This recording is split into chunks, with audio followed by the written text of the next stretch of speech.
proud on the global stage. And we are proud. But I think where the hard work is identifying the unknown writers, right? The Wole Soyinkas of tomorrow, the Chimamandas of tomorrow. And I really congratulate Kiramo Publishing for taking on the task of doing that difficult, thankless job of finding the writers that will be the future of this country and investing in them even before they find that acclaim, even before it's sexy to do so, even before it's cool to do so. So I really congratulate you.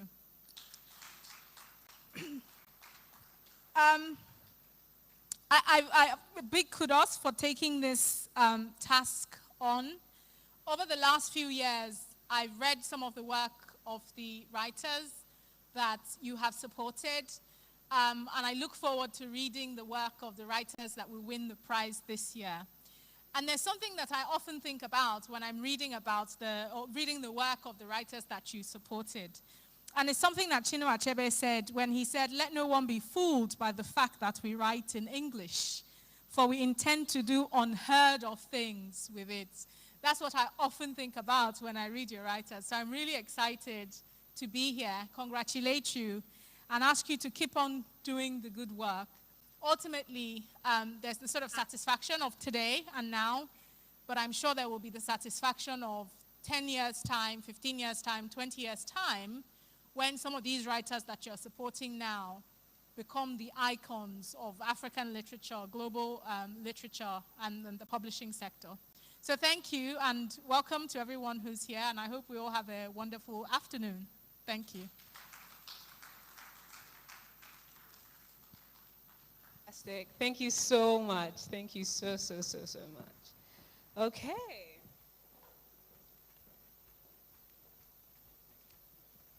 Now on to the next Goodwill speaker of the day. I am pleased to welcome the Duke of Shomolu, Mr. Joseph Edgar.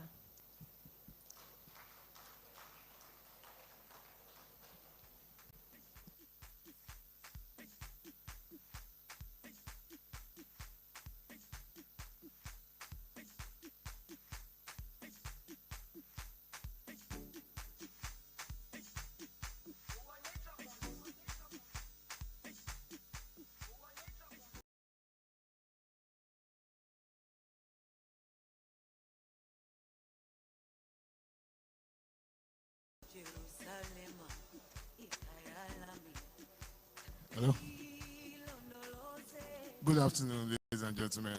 I don't have a prepared speech, so I don't know if I should stand here, or if I should stay here, or sit, or wherever.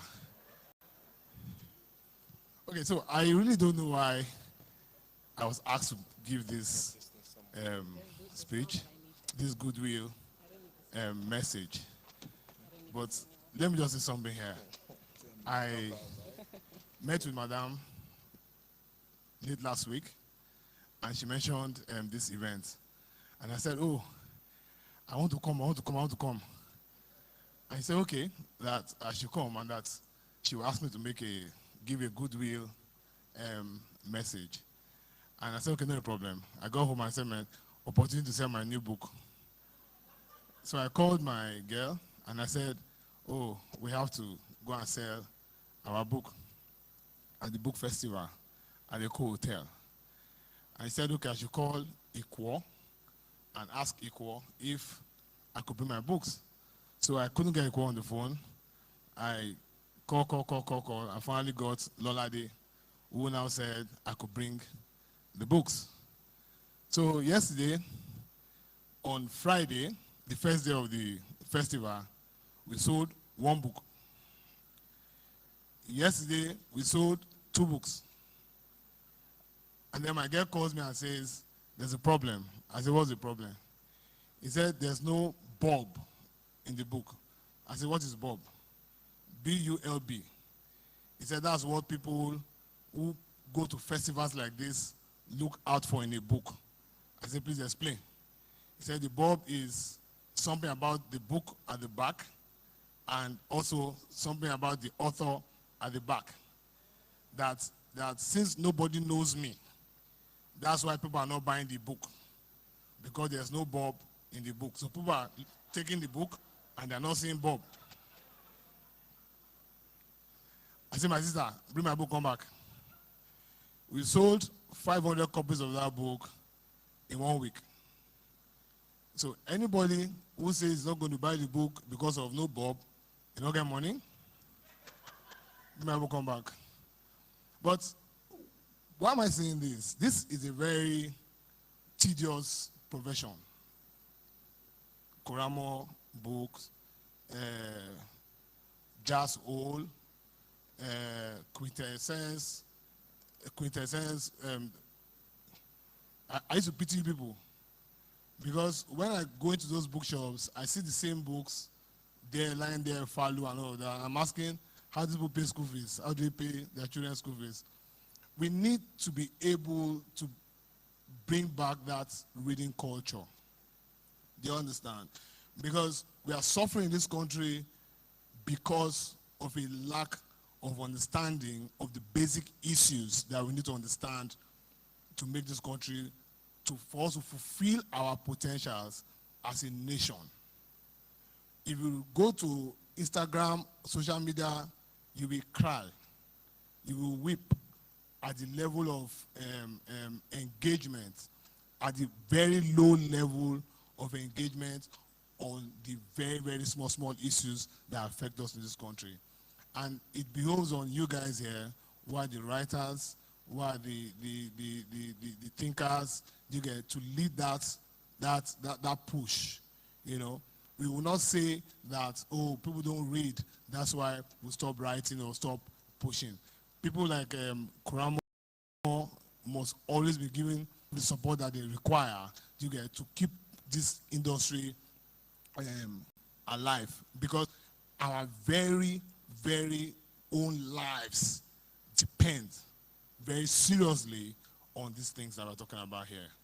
And that's why I came here this afternoon, to lend my support and to wish you guys well. Thank you very much.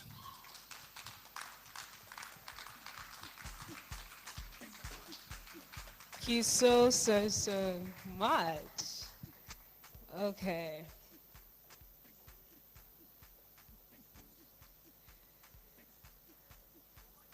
So we all know that Qfest really is about the Karamo's Writers Prize. And last year, Alex Kadiri was the winner. And his book was presented to him yesterday, and it's been flying off the shelves. So please get your copy over there at the proper bookstore or at the Karamo Publishing bookstore in VI. Okay. Now, the next segment we're about to have is one I'm particularly excited about. It is the conversation we've all been waiting for the last 3 days. It's the big gunshot, and it is being moderated by Bikia Graham Douglas. Could we all please give her a round of applause as we welcome her to the stage? Bikia is an award-winning British-trained Nigerian actress, spoken words artist, singer, producer, and performing arts executive. She is the winner of the African Magic Viewers' Choice Awards, AMVCA, in the Best Supporting Actress category, and has starred in many prestigious films, TV series, stage plays. Bikia has been praised by industry professionals and audiences for her acting roles and her ability to interpret diverse, complex roles. Some of her recent credits include Battleground, God's Calling, Encounter, Jennifer's Diaries, Flower Girl, Cold Willow, For Colored Girls, Wedding Blues, Witches, Sissy Echo, Baby Drama, to name a few. She's the current executive director of Lagos Theatre Festival, West Africa's largest theatre festival. Bikia was born and raised in Nigeria. She holds a BA honors in business economics with business law from the University of Portsmouth, and acting training from the prestigious London Academy of Music and Dramatic Arts, Oxford School of Drama, and Bridge Theatre Training Company. Thank you so much for being here today. It's such an honor to have you. Okay. Now, the guests for the Q conversation, we ran a quiz yesterday where people won tickets to the play by guessing who was coming today, and a lucky man won it. And the guest that we're having today is someone who's very dear to my heart as well, Mr. Femi Odugbemi. Mr. Femi Odubemi is an accomplished filmmaker and content producer, an Oscar juror, and voting member of the Academy of Motion Picture Arts and Science in the United States. FO has served as president of the Independent Television Producers Associations of Nigeria, ITPAN, co-founder of IREP International Documentary Film Festival Lagos, and is a fourth-time head judge of the prestigious African Magic Viewers' Choice Awards. He also serves as a three-time head judge of the Ugandan Film Festival, juror of the British Council Shakespeare Lives Project, Emmy Awards in New York, and many others. He's the provost of Orange Academy Lagos, erstwhile Academy Director of the Maltese Talent Factory, West Africa. FO screen credits includes the starring Nigeria's longest-running daily soap opera, Tinsel, producing the multi-award-winning telenovela Battleground, and the daily crime series Brethren, all screened across the continent on the DSTV channels. He has also produced and directed feature films, including Mariko, Giddy Blues, The Fourth Estate, and Code Willow. FO has also written and produced many critically acclaimed documentaries and issue-based films, the most recent being Unmasked, Leadership, Trust, and COVID-19 Pandemic in Nigeria 2021, recently premiered across the country. He's the member of the Board of Committee Relative Arts, CORA, one of the directors of Freedom Park, and a distinguished fellow of Theatre Arts, FTA. He was awarded the prestigious Lifetime Achievement Awards in Nigeria's Film Corporation in 2018. Could we all please give him another round of applause as we welcome him to the stage? Thank you so much for being here. Good afternoon, everyone. Thank you all for being here today. It's such an honor to be sat here with Mr. Femi Odubemi. Yes, it is. Thank you. A lot of us in the industry cannot speak about our success without mentioning his name. He's someone who is very generous, and he's always ready to give you answers and tips on how to navigate the industry.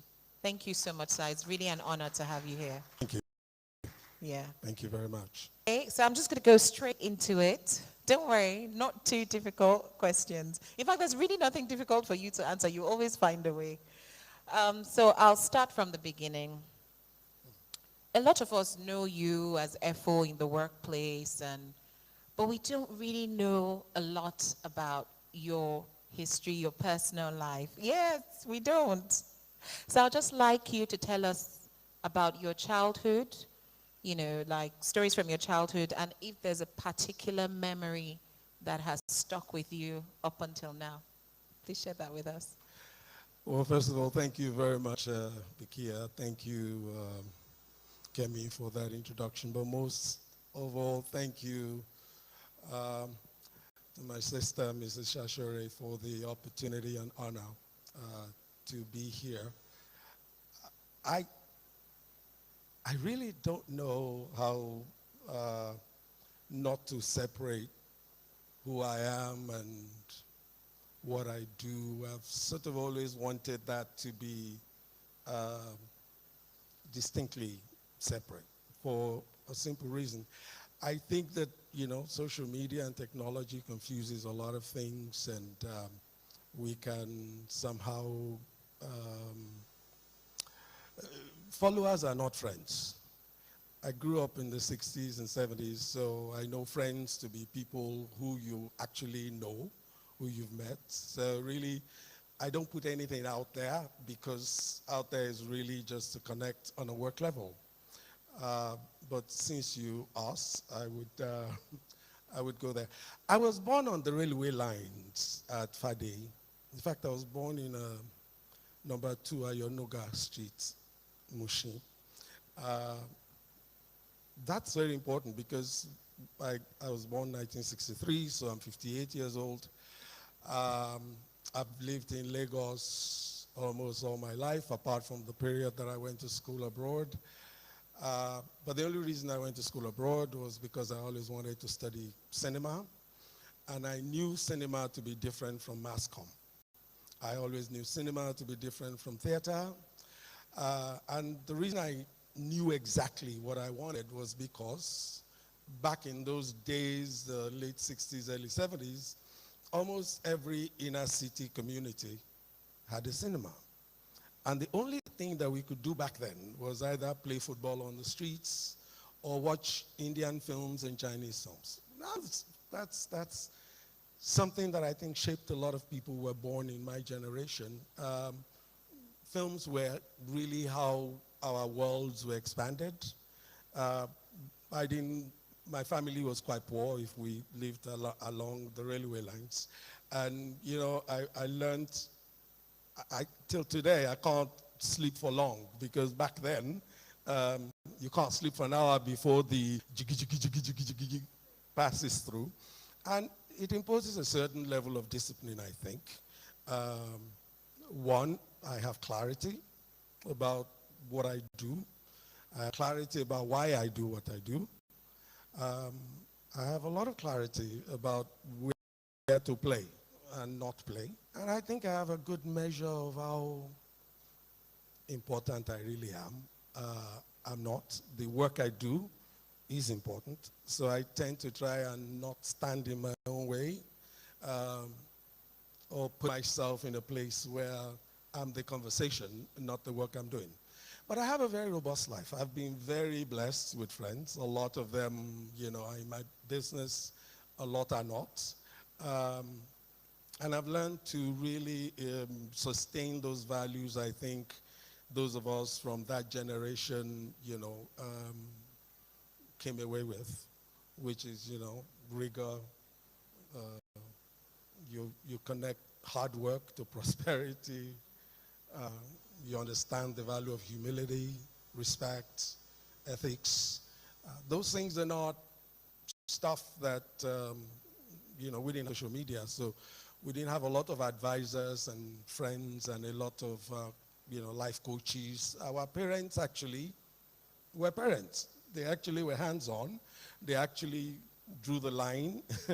And when you crossed the line, you knew the consequences. So I guess when you take all of that as my background, you almost understand why I am the way I am.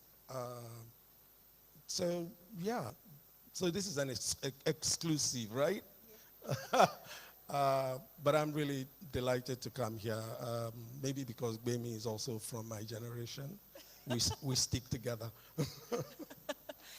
Indeed, thank you very much that's very insightful. And to be honest, as you were speaking, your selection of words, it created very clear pictures of what you were talking about. And that brings me to my next question. Since we're at a festival of words, what do they mean to you when we talk about words? What does it mean to you? Well, I think, you know, words are powerful. Growing up, the one teacher I can never forget till today is my English and literature teacher, Mrs. Johnson. Words are powerful because they're the platform through which we exchange meaning.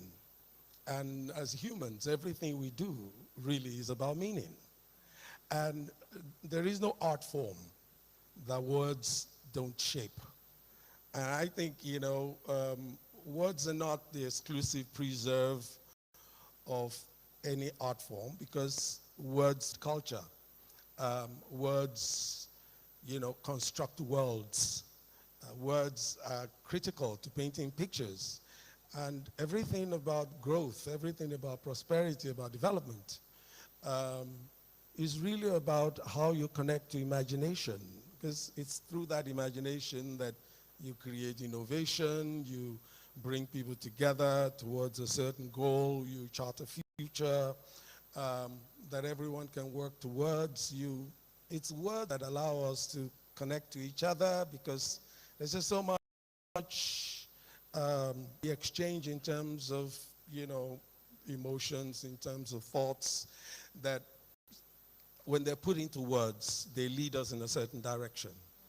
Not everything is about words, but everything important is actually fired by the kind of words that you choose. And I think there is great artistry words can be constructed. And I think that's really why words are so important. And books are vitally important because they archive those words. They give us a chance to be able to feed our imagination, to start a process, thought, new thinking, wider imagination. Words are critical to what I do as a storyteller because everything is about stories. It's everything you know, everything really come from the stories you've heard and the stories you've embraced. Cultures have sustained themselves through words.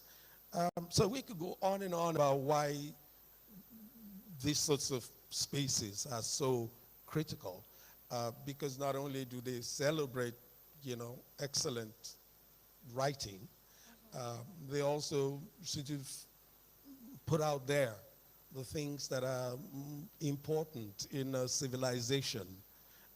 So for me, words mean a lot. And like I always tell folks, God spoke a world into existence, which means there's a lot you can do with words if you put your mind to it. Indeed, very much. When you were talking, you just about you being a storyteller. Yes, we know you're a storyteller. And I'd just like to find out, what's you, especially in the way you tell stories, what's your motivation?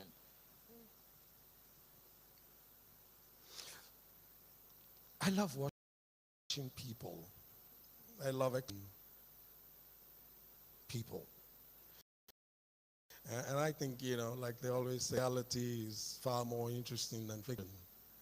And the longer you are around, the longer alive you are, the more the contrasts, deliver to you characters that inspire storylines.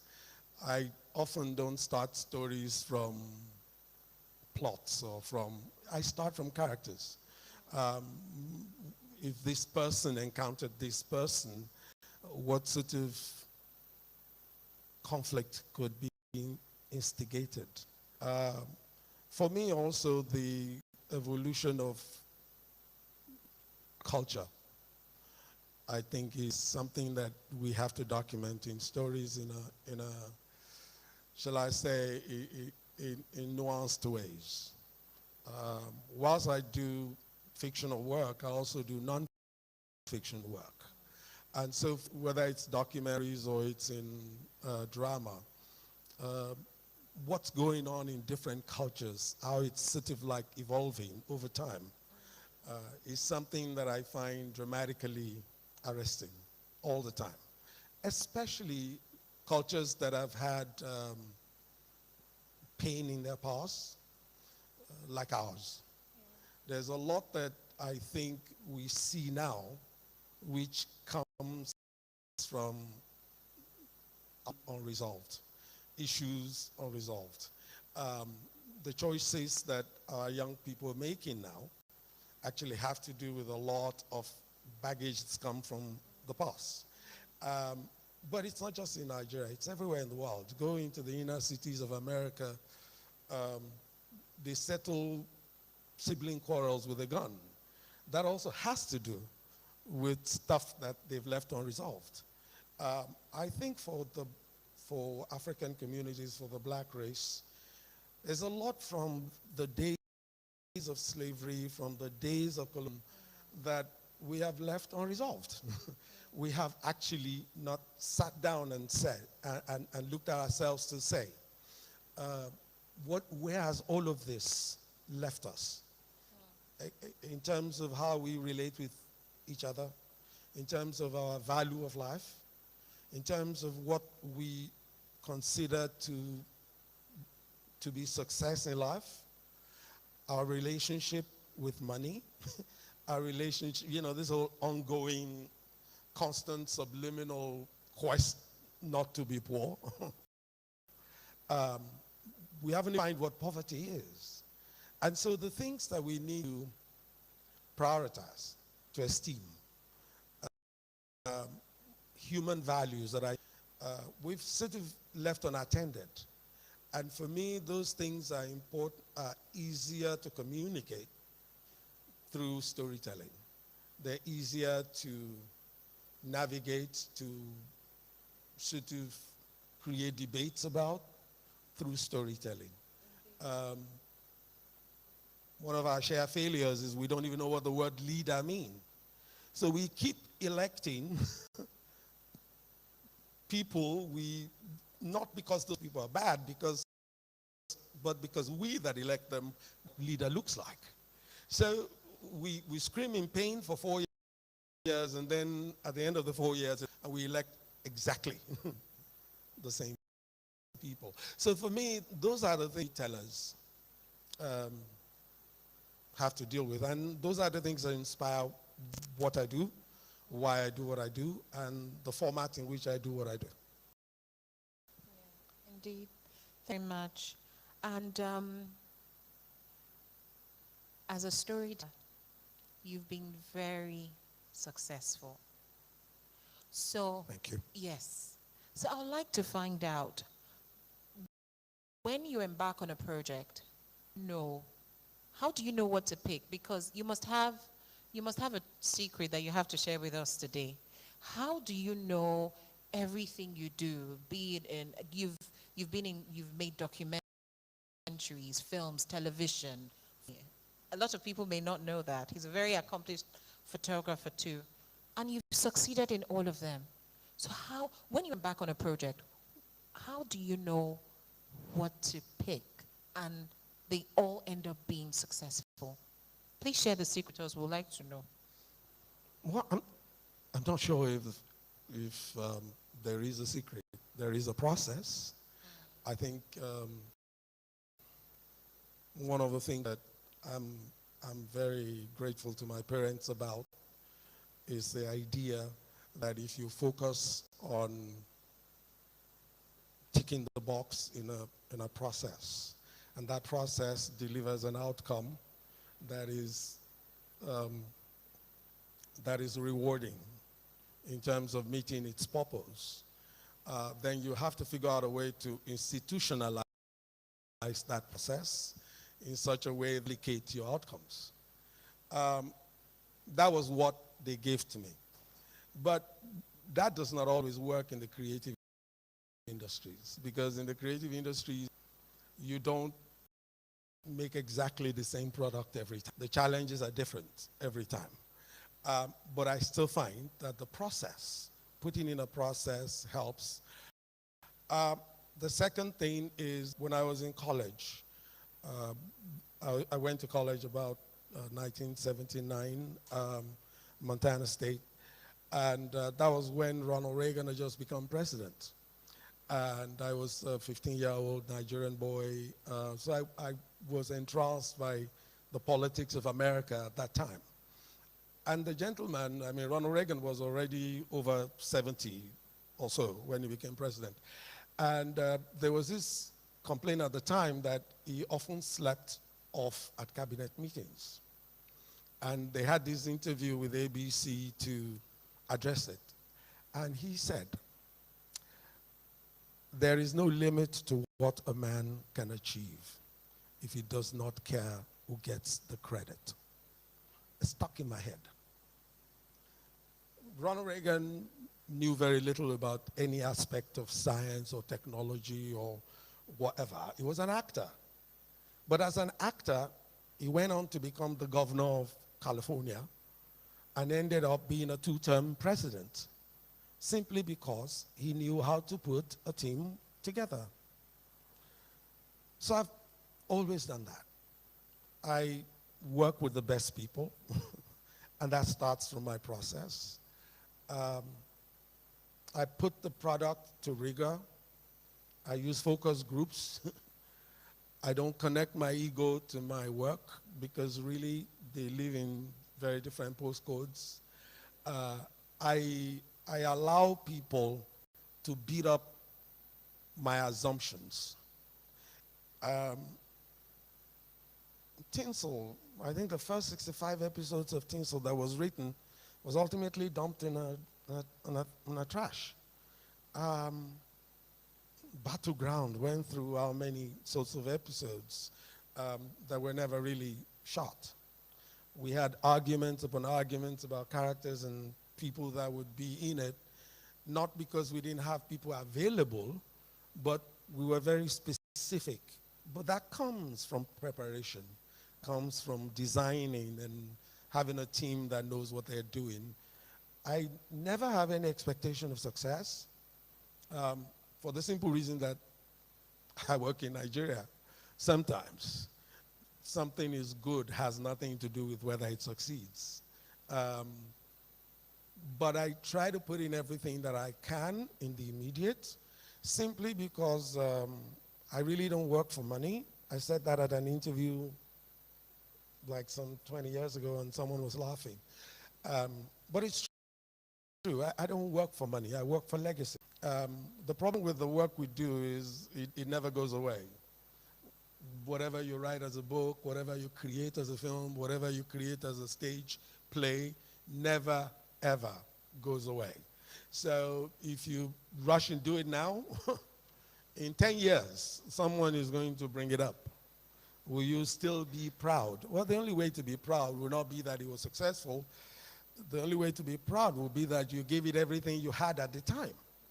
And I think it flows into the things I say to my mentees now, because now I spend a lot of work mentoring young people, and I find that to be incredibly fulfilling work, simply because everything that I tell them is actually what I have done. And it's kind of worked, so maybe there's something there to share. Thank you. And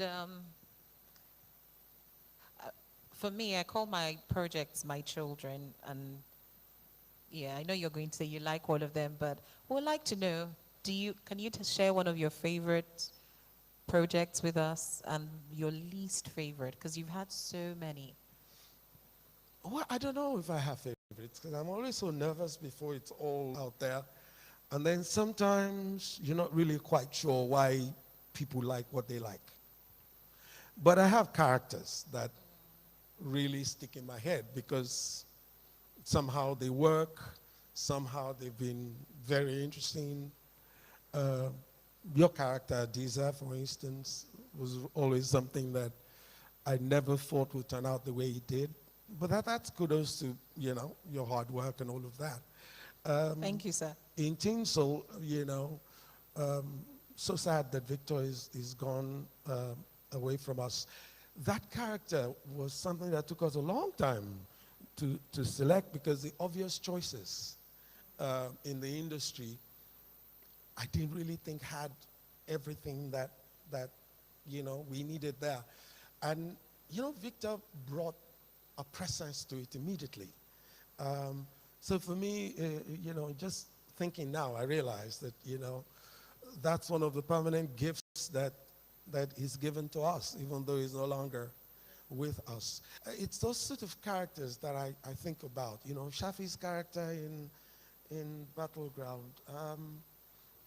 Very interesting how you think of these things on paper, and then when you work with the right people, it just jumps out and it becomes this new thing that you really honestly can't say, I always thought it would be all this. So it's the characters that encapsulate both the power of imagination and the magic of great teams. And the collaboration that really art is. But I love all my work, which is a standard Hollywood answer. Well, of course. Yeah, and earlier on you talked about mentoring I'll call them your children. We call him Efo with many children in the industry. So you're working with a lot of young people and guiding them. Did you have that? Did mentorship has it played a big role on your journey? It has. I think it's maybe the least appreciated development tool in our industry. When I came back to Nigeria, in 1985. I went to film school, and you come out of film school with a chip on your shoulder. You really think you know everything. And I left film school where, our equipment room had like 60 cameras. Everything was available to do anything that you wanted to do. And then I ended up at NTA, Kaduna, where the entirety of the TV station had one camera. And people in that station were making programs every single day with one camera. That meant they were doing news, they were doing current affairs, they were doing drama because Samanja was being done from Kaduna. One camera. And they buzzed around every day. And when I calculated what their salaries were, it was even more shocking that they cared to do anything, given that they had no tools. It was my first lesson, that it's not the abundance of tools and budgets that you have. It is the rigor of your imagination and your resilience, your determination not to give up on an idea until you get the best of it. The people that taught me that at NTA were really my mentors. One of them went on to become the Director General of the Nigerian Broadcasting, Dr. Bayo Atoyebi. He was a producer to which I was attached. There was a gentleman called Alhaji Meji Yawa that was there. In those days, people like Danladi Bako, did magic with Patrick Oke, So many of them did everything with very little.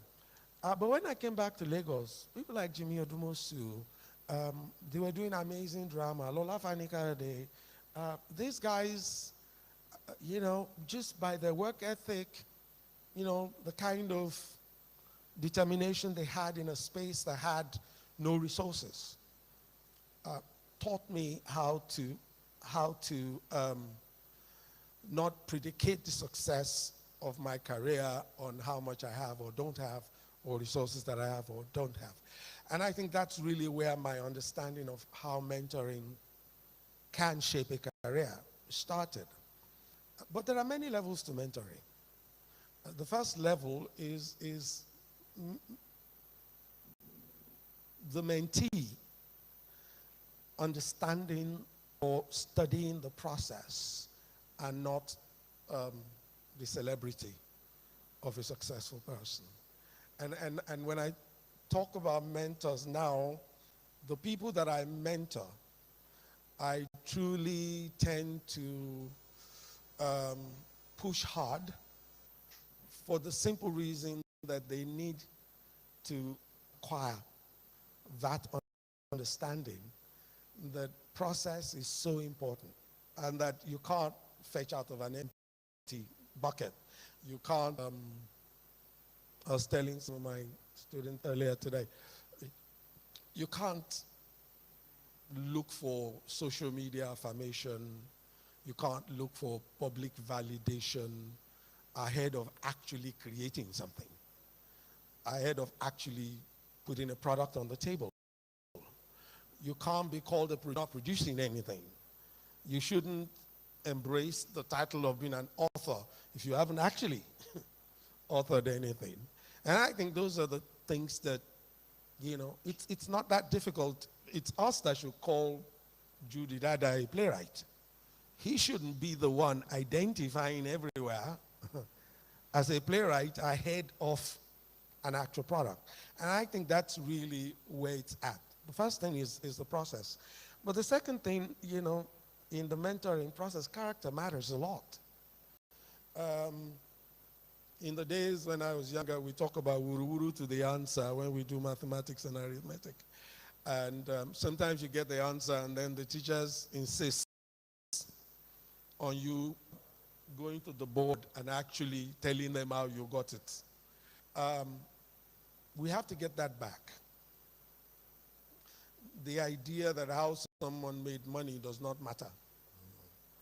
Actually, it's a simple extension of the wuru-wuru to the answer of mathematics. So for me, mentoring is so key. Why? Because Number one, it allows the mentee to not make the same mistakes that have been made. Number two, whatever you learn in school is never exactly the same as what is in the industry. So you need someone to sort of guide you through the minefield of that. But I think number three, the mentoring process ensures that the mentee is able to hide under a cover. There's a lot I think that my students are able to get away with because the people that, before they come out, I have taken time to look at what they're doing. I understand that what they're doing is also representative of my work with them. And people see that. But also, people see that from the perspective of also giving them, opening doors for them. It's a lot of people in the industry. Over 1 million people now work in the creative industries in Nigeria across. Over 1 million. So it's very, very competitive. And opportunities are, and the best way is to find a mentor who you don't compete with. And like I say, it's our culture to sit at the footstep to learn.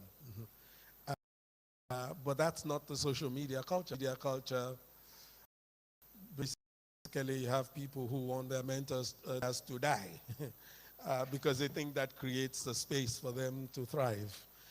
But you thrive better if you embrace the wisdom, the experience, the knowledge, the opportunities, the network of your mentor. It does a lot for where you go next. So, combination of so many people, and I just pay it forward in the mentoring work that I do. Very well done, sir. And as I said, a lot of us have gained, yes, you just said pay it forward. Yeah, we've all gained from that. So choose, no, actually, what would you choose? Competition or collaboration?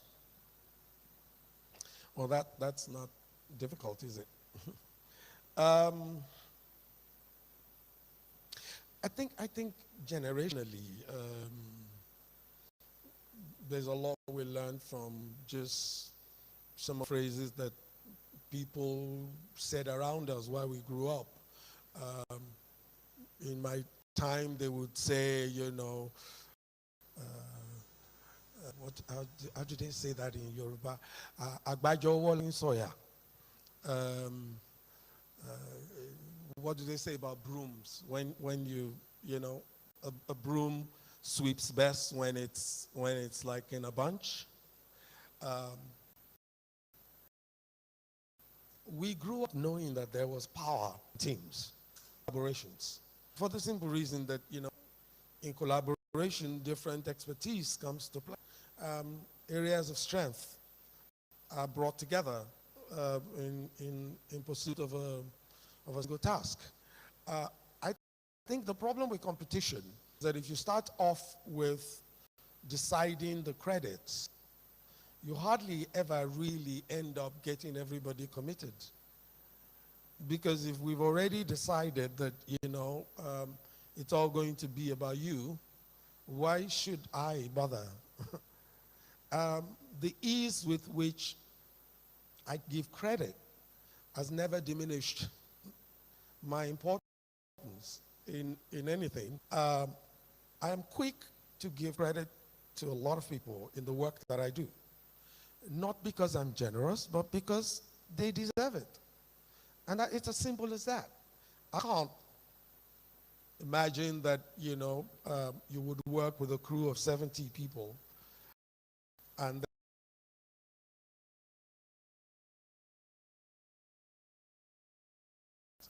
I am good at what I do.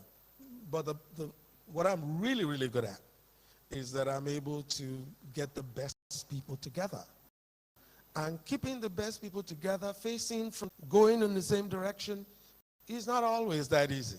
So I do give myself a lot of credit That, you know, the ones that I need to be humble with, I am humble with.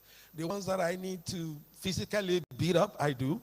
The ones that I need to pay more money, I do. But I get them to do the job. But they deserve it because of their quality.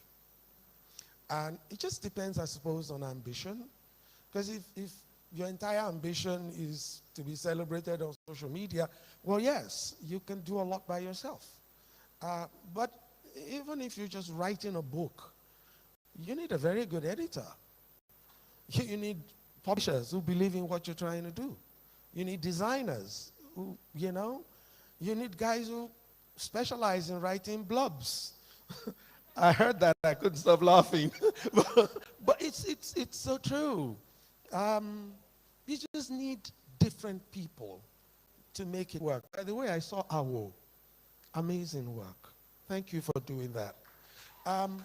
It's so important all the time that if your ambition is impact, if your ambition is legacy, you're going to need a lot of people. So teams work, collaborations work. There's room for everybody to get a credit. Competition is self-defeating all the time.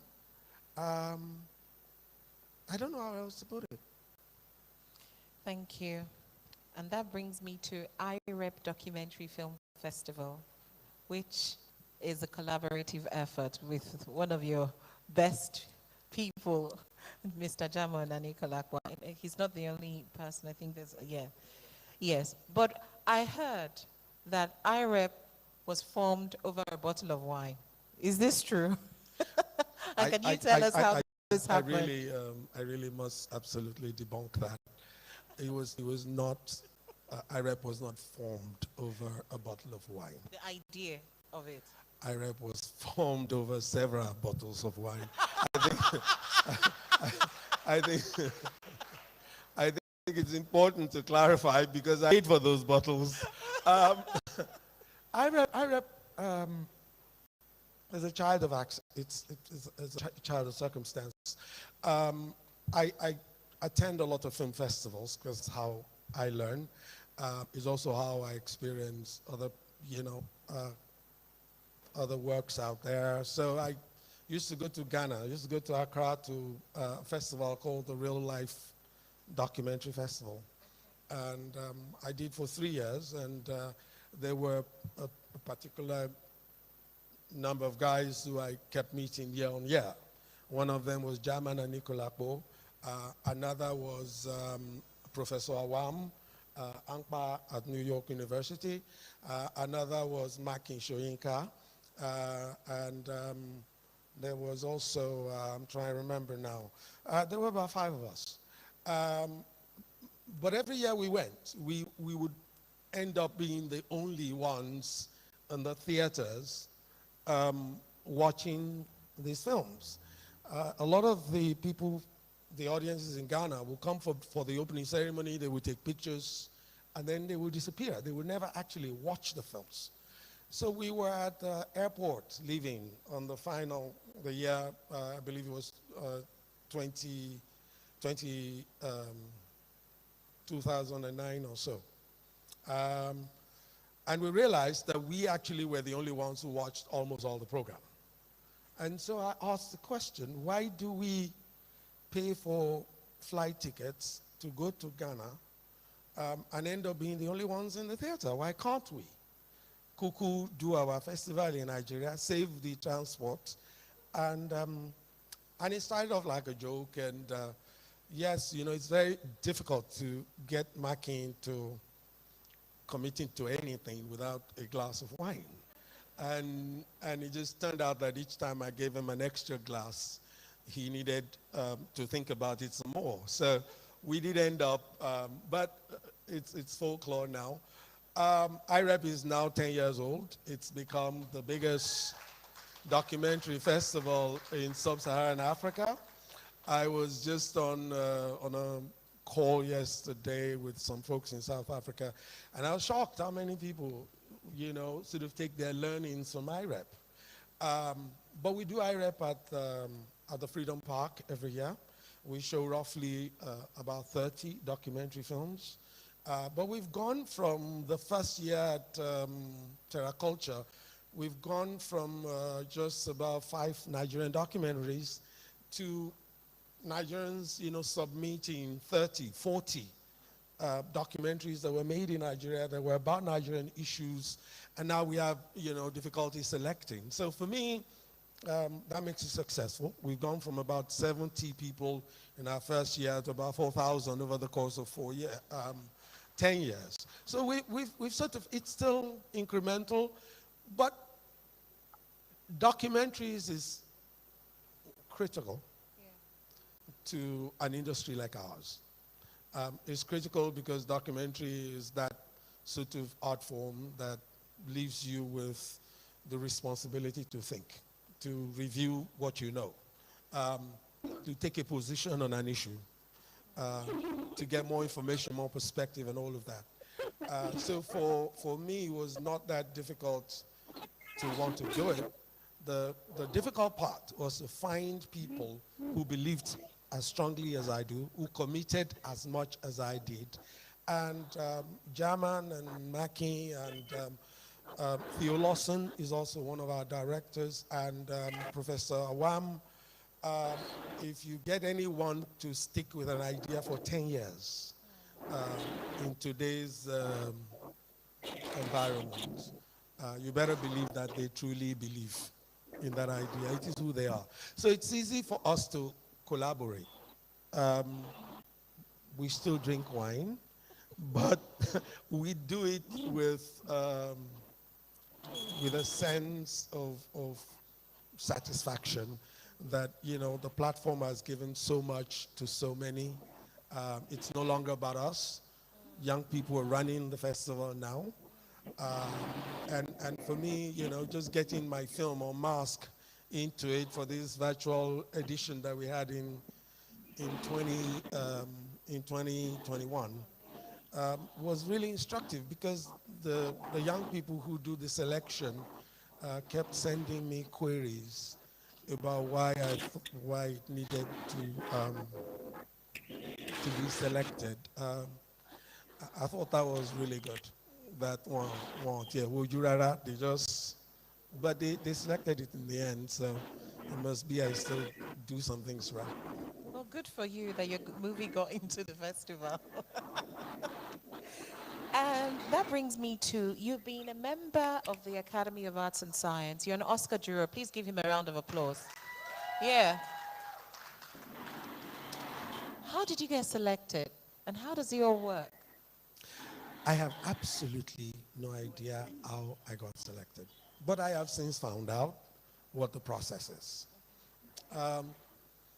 People get nominated, but not from your country. The wider your international network, the more you are active outside the country, the more people that are already members of the Academy get to know you, get to read about you, and then there's a process of researching. There is a combination of things. It's, the Academy has many, many sections, so it's not one single section. There is a section for actors, there's a section for producers, there's a section for directors, there are sections for those who, who are scholars. I was actually sitting in my office in Battleground when I got a call. It was very strange because I got a call. It was an American number, so I thought it was my cousin in Atlanta. I picked it up and I started to speak Yoruba straight away. And he said, hello, sorry, this is so-and-so. I am the chair of the, Academy of Motion Picture Arts and Sciences. And I'd love to inform you first that you've been selected to be a member. So I dropped the phone. You know this 419 guys. They are Oyinbos too now, see? So I just went on with my work. And you can ask Mayowa about this. So true. Because he walked in and I said to him, some funny guy just called me now. He says, how will he know me, kind of thing. And he calls back, and I pick it. And he says, could you just hold on to the line and go to our website, and you'll see that your name is there. I wanted to tell you before it went live, but it's gone live now. So I said, hold it, and put it there. And I went. I was utterly shocked. But I just think that when you get over the personal beat of being happy about it. It puts you in good company. It widens your network. There are people I work with, I can call on the phone that I probably wouldn't have been able to before. But what it does is also impose on you a responsibility. Obviously, the quality of your choices going forward has to not just be better, has to sustain a certain level. So I've committed myself to that. But the second thing is how much you influence your industry. And to that, I think I'm trying to do that with the mentees, the kind of infrastructure we've put into training with the talent factory, the sorts of work that teams that I put together, the network I'm building for these mentees as well. For me, those are really the most important thing. So it's a joy to vote in the Oscars every year, and I tell you why. They send you actual copies of every film that was entered. So since 2018, since 2018, I have like a huge library of all the films. Not the ones nominated though, all the films that were entered. So you get like 200, 300 DVDs of films from across the world. Now imagine what kind of a school my little study is for cinema. Indeed. Thank you very much, sir. And now I'm going to ask you, what is your biggest fear?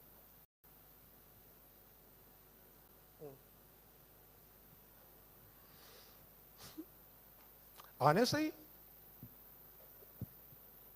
well, I keep hoping I never disappoint my mom. I don't say that sentimentally. I say that because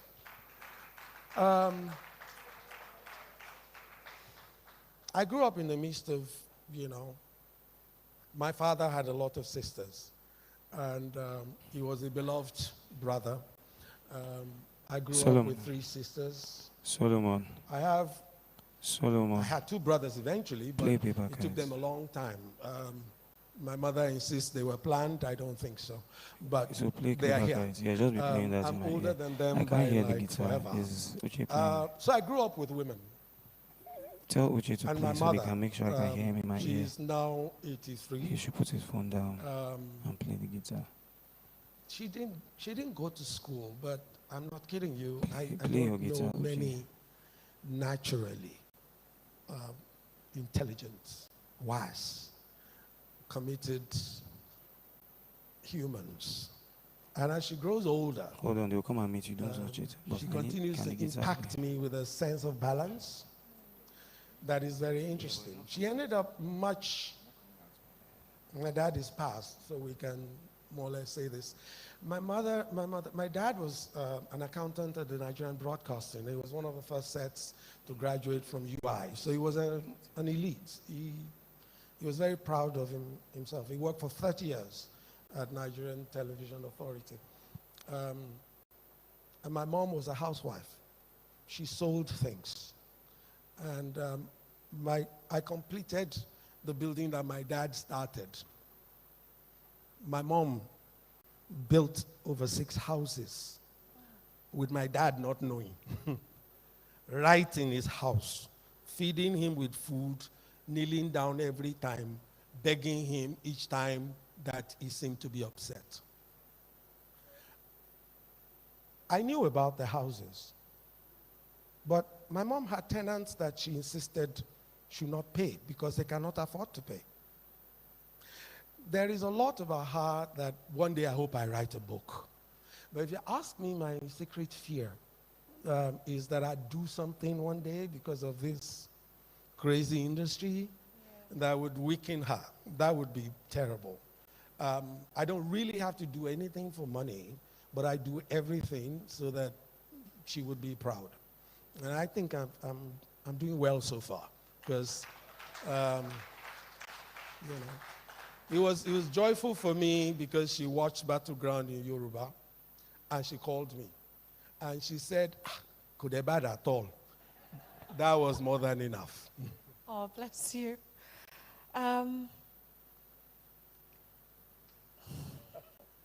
Sorry, I'm someone who is a mommy's girl too, and yeah, so it's very moving for you to hear that. And actually, that's something that really drives me of ever disappointing my mom. God rest her soul. Yeah, on to the next question. We were rounding up now. Are you living a life your 30-year-old self will be proud of?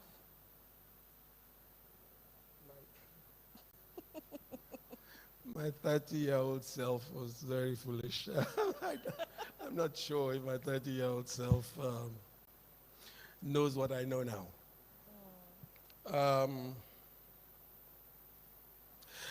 I've never been one to be out there or to be, given what you know of my background and given what you know about what I call my gatekeepers. I've always been a bit careful and subdued. But I think my 30-year-old self also might not have seen the possibilities of how I see the world and the kind of impact that I think art can make.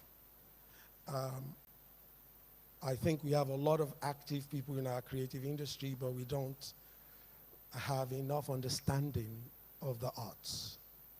There are too few people who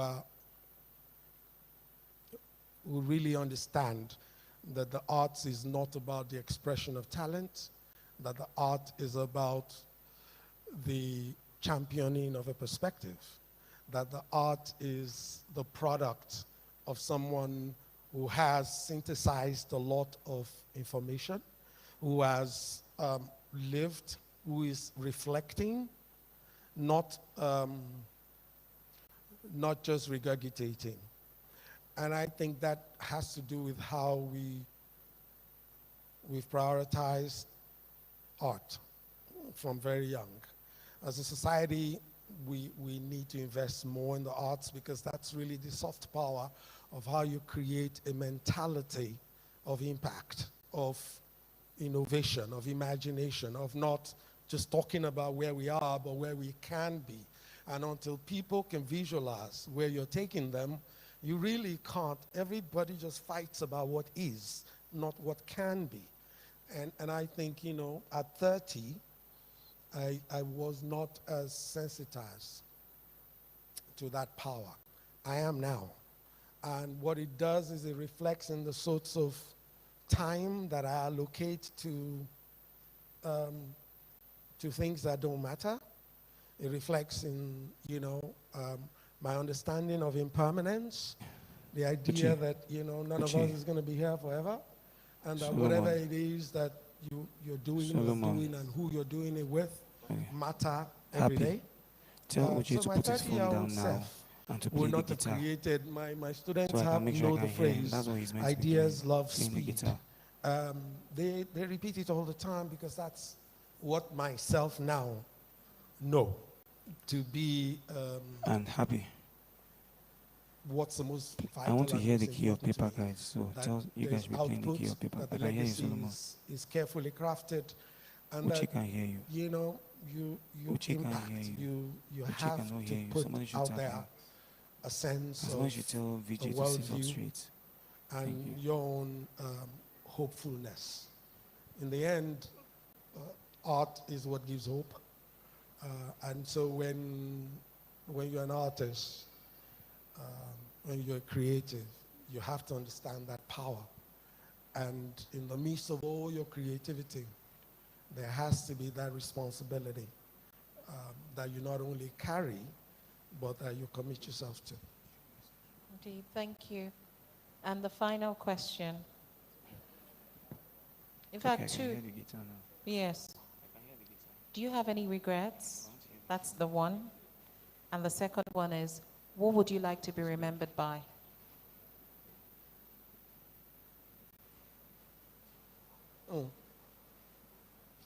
Do I have regrets? I think it's impossible to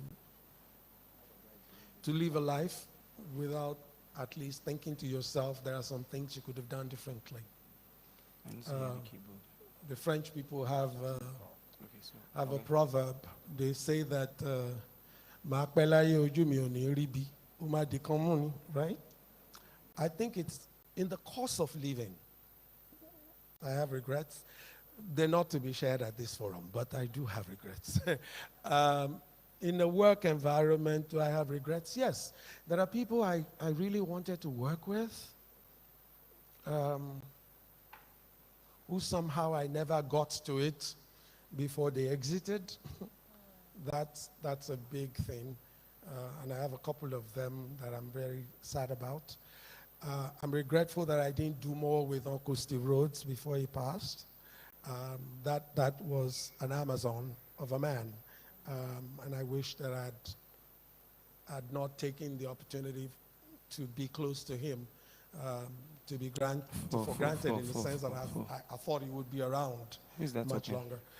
There are a couple of other regrets. But what would I like to be reminded for? Is that okay? That I opened the doors for people, that I worked without a sense of envy to any, Solomon, if that you I hear me, I need helped your paper fights, please. to lift, some people up, that I clapped at every single initiative happy. that would do Tell Solomon good to- for the and community. Look to your left. Look to your left. And that Tell Solomon to I'm a bring your man paper with a plates. lot of friends, a lot. I'm amazed how many friends I have, and I mean friend, Can't you hear me? not followers, Where is friggin' but thing? people who truly care and who truly, push me on and help me in the work that I do. And to all of them, I will always owe whatever it is that's my legacy. Thank you. Thank you very much. Is it the paper And thank kites? you, Koramo Festival, for making this conversation Okay, play possible. now. Let me And thank hear. you for sharing about your life and your work with us. And we all are better for it. Thank you. Please give Mr. Femi Odugbemi a round of applause. Thank you. Thank you so much. That was fantastic. Can we continue to give him a round of applause? Time for pictures. Thank you so much. Should I try again?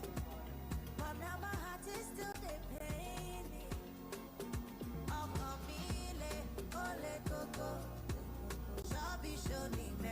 I'm coming up now.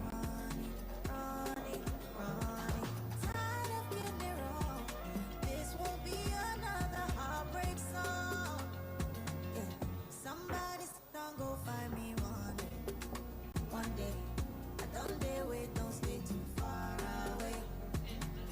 Somebody's gonna go love me one day. I don't dare wait, don't stay too far away. Somebody's gonna go love me one day. Oh yeah. Somebody's gonna Fantastic. Another round of applause for them, please. I learned so much from that. Wow. Wow. Okay. So, of course, we're here to celebrate words in different formats, words in poetry, words in writing. We might have a bias to books, but words in films, words in music. And our next segment is an actual performance by a musician who values words. He uses his gift of music to tell stories. And he's here today to give us a few bits of what he has under his sleeve. His name is Toby Live Music, and can we please give him a round of applause as he comes to the stage?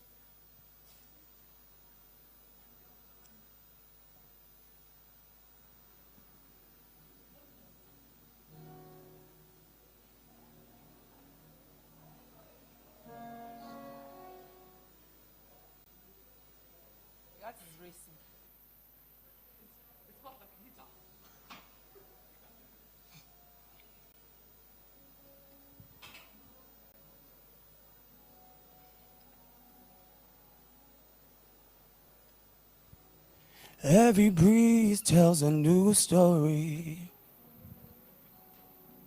Weather's changing, I'm sorry. I just can't fly anymore. I just can't soar. Sun is gone, now it's darker. Still the wind is getting colder. I just can't rise anymore. I just can't soar. And when the wind blows my way, please grab a hold of my string. Don't let it take me away like paper kites. And when the wind blows my way, please grab a hold of my strings. Don't let it take me away like paper kites. With the rain comes the thunder. Storm is in and I wonder if I can fly anymore, if I can soar.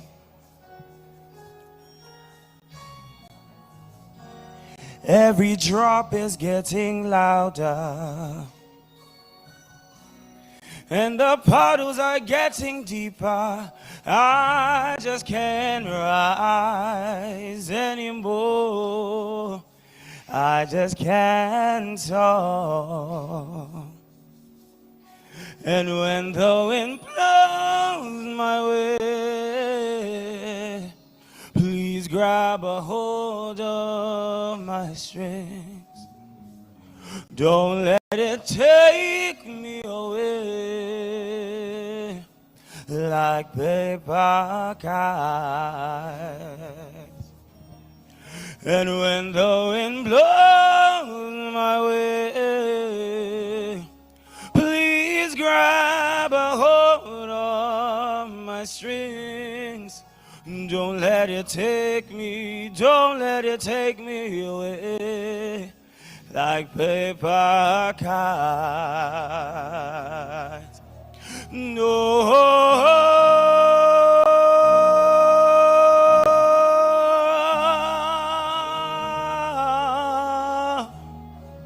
Yeah.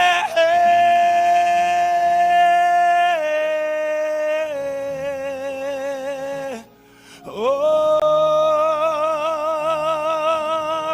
when the wind blows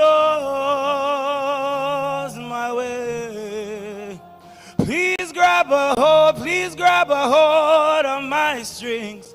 Don't let it take me, don't let it take me away like paper kites.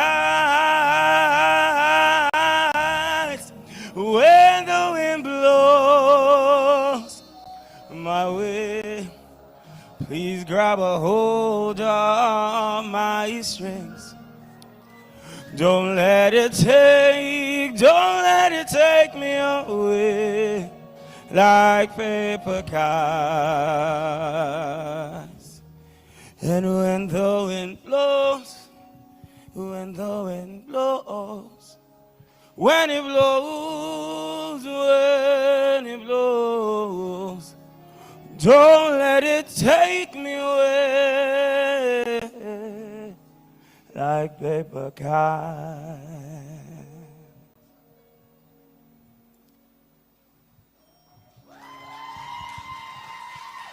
Thank you very much. Thank you, thank you. Hello, everyone. Good evening. So this evening,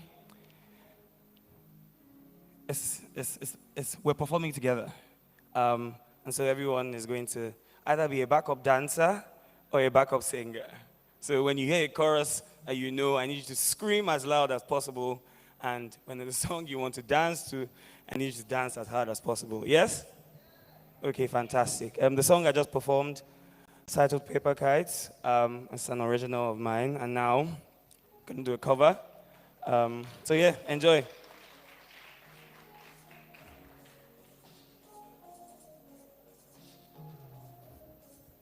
Okay, let's do a little hand movement. So let's do something. Eh, eh, eh, eh, eh. Eh, eh, eh. Eh, eh, eh, eh, eh.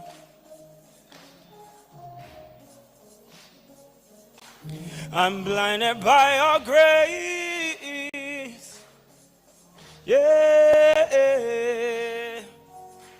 I'm blinded by your grace. Just bring it down. Lord, I've been broken, although I'm not worthy. You fixed me, and I'm blinded by your grace.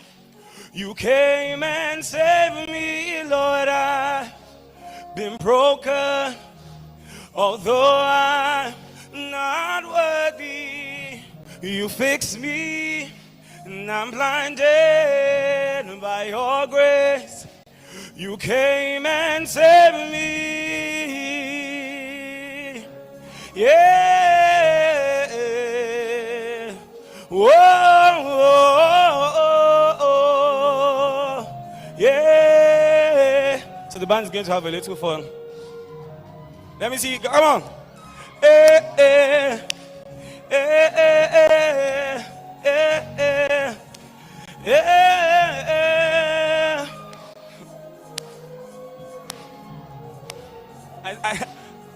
You guys are the real backup dancers. Good. Eh, eh, eh, eh, eh, eh, eh. Come on. Eh, eh, eh. Let's bring it down, guys. Let's bring it down, guys. I said a prayer this morning. I prayed I will find my way to another day. I was so afraid, but you came my way. You came and saved me. Now the rain is pouring, 'cause the sun faded away.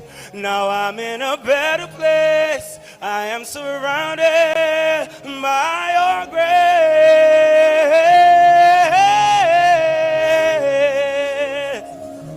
I'm blinded by your grace. I'm blinded by your grace. I'm blinded by your grace, by your grace. Lord, I've been broken, although I'm not worthy. You came and you fixed me, and I'm blinded. I'm blinded. Thank you guys very much.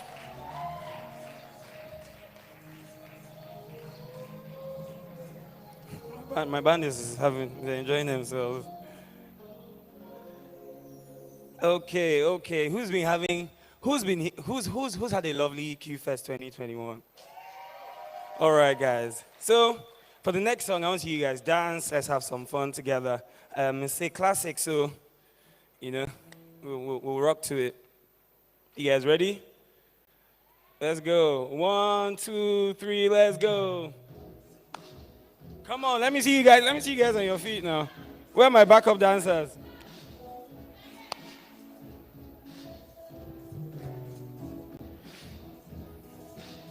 Eh, eh, eh, eh. Let's do it one more time. Let's go.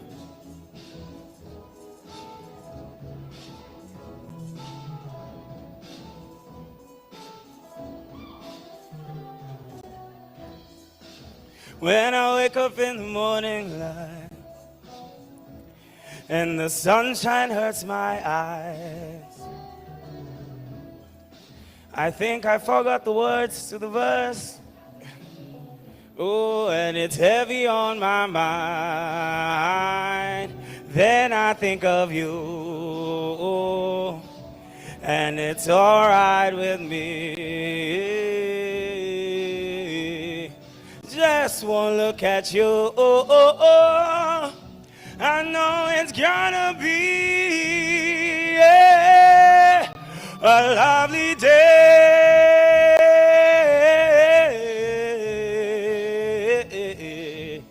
A lovely day.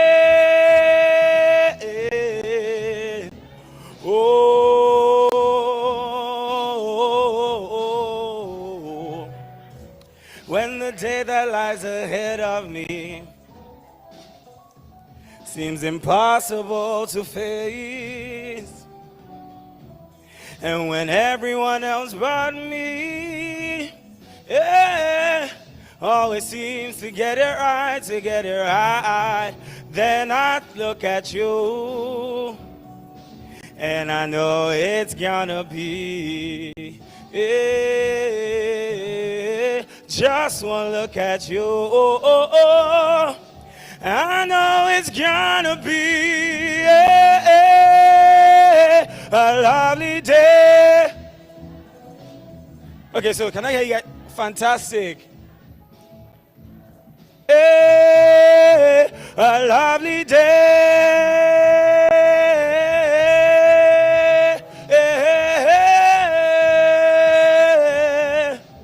A lovely day.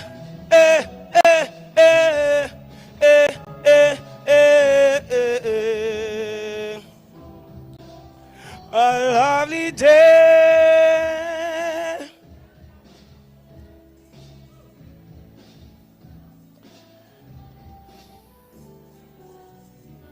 A lovely day. Thank you guys very much. I'll be out of your faces soon. Just gonna do a few more songs. Please remind me. Okay, Home, right? Okay, so this is it's an original of mine as well. Came out this year. It's called Home. Hope you enjoy it. Yeah, let's go.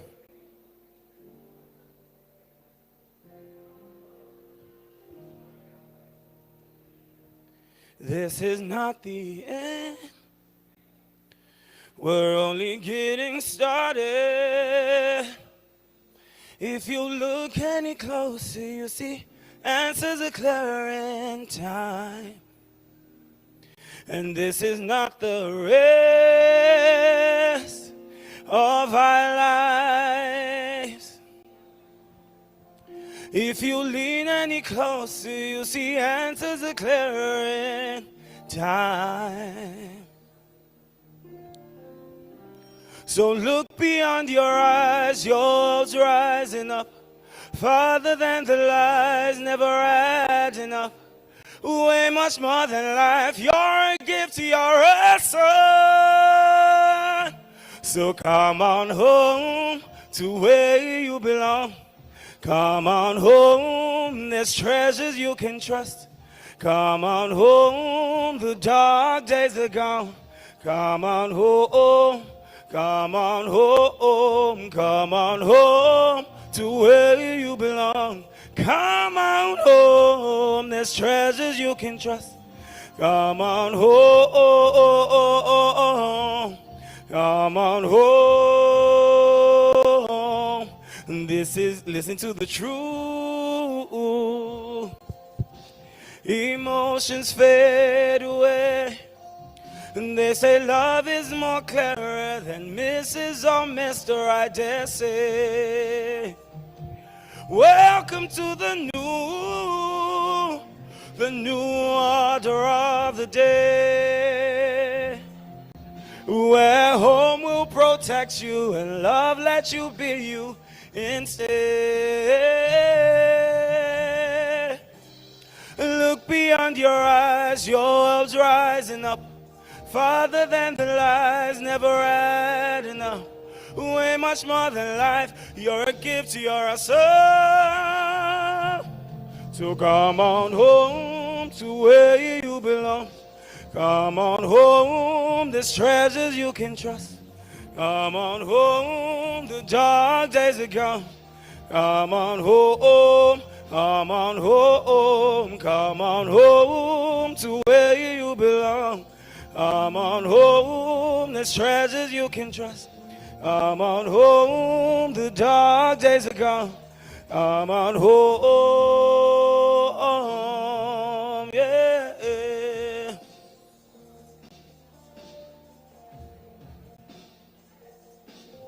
Yeah, yeah, yeah.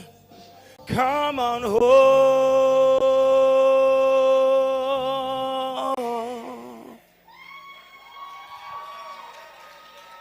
Okay, so before thank you very much. All right, I've got one more original for you, and I will schedule. So let's go, guys. This is called Euphoria. Hope you enjoy it.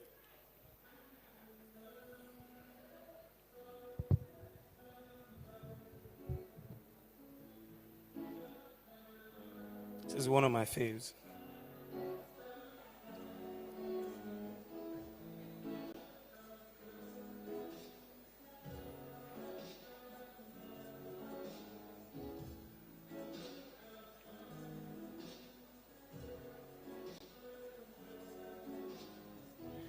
It's funny how time flies while we're having fun.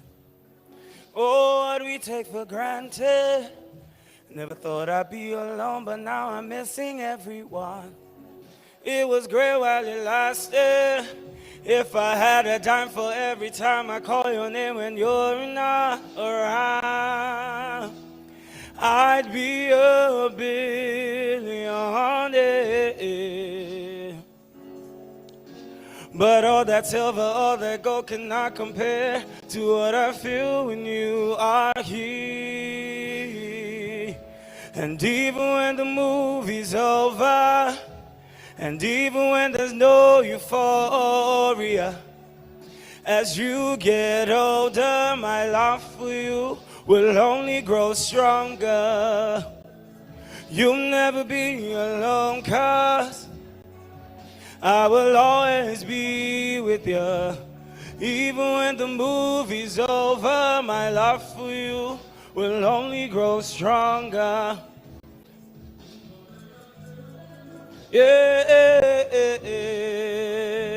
oh no, no, no.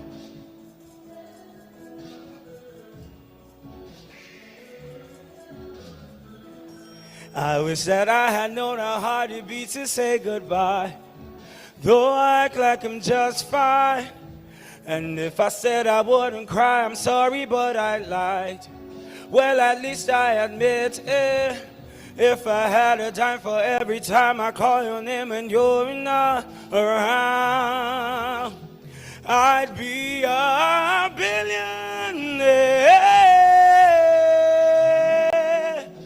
But all that silver, all that gold cannot compare to what I feel when you're not here. Even when the movie's over, and even when there's no euphoria, as you get older, my love for you will only grow stronger. You'll never be alone, 'cause I will always be with you. Even when the movie's over, my love for you will only grow stronger. Even though you're far away, you're never too far, 'cause you're always in my heart. And even when we disagree, let's both agree that we'll never break apart. Moon to the galaxy, extraordinary, you will always be the star. And when it's just you and me, it'll feel like the start. Even when when the movie's over, and even when there's no euphoria. As you get older, my love for you will only grow stronger. You'll never be alone, 'cause I will always be with you. Even when the movie's over, my love for you will only grow stronger. Sha-da-da-da, sha-da-da-da-da-da-da-da-da-da-da-da-da-da-da-da-da. My love for you will only grow stronger. Sha-da-da-da, sha-da-da-da-da-da-da-da-da-da-da-da-da-da-da-da-da. My love for you will only grow stronger. Yeah, yeah. Thank you very much. Oh, Fantastic! oh, Give him another round of my applause! love. Thank you so much, Toby Live Music, ladies and gentlemen. That was fantastic. That was fantastic. Okay. Oh, give me the shivers. Okay. The moment we have all been waiting for, ladies and gentlemen, the Karamos Writers Prize. I'm going to call on the 3 independent judges of this year's Karamos Writers Prize, but I'll give the stage a few minutes, a few seconds to just, set up.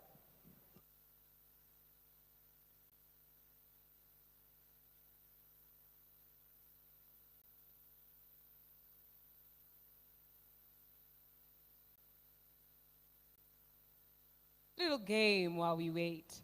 How about I ask a few questions, and the people that win get a special prize. Your hand is up. You won all the prizes yesterday. Okay. What was the name of the person that just came out to sing? You win a special Karama cue. Who knows the answer? Yes, you? Toby what?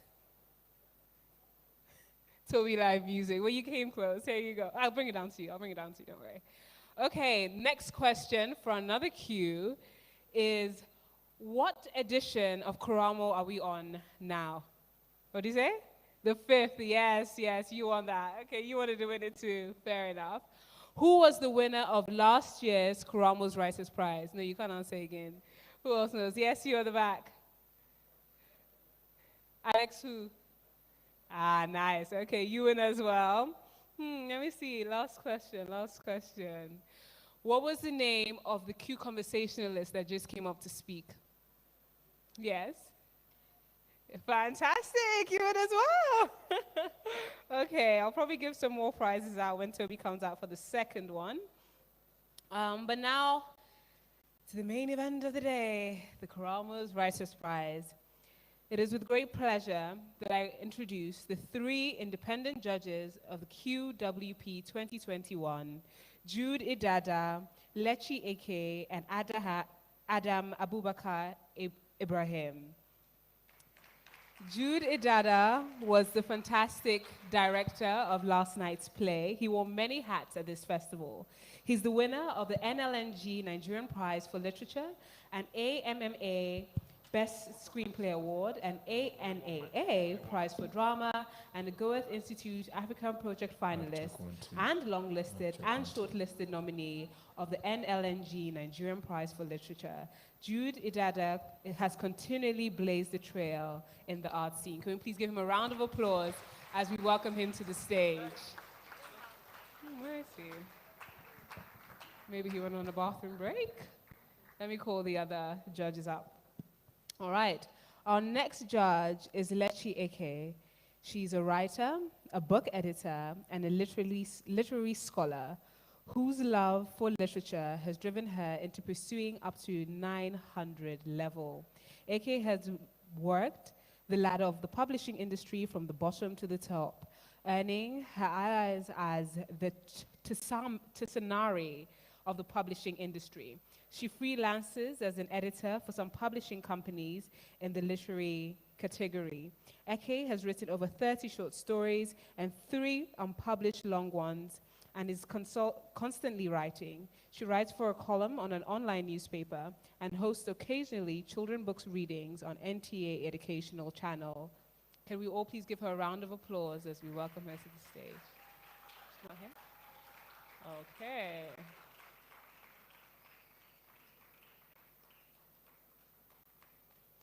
One minute.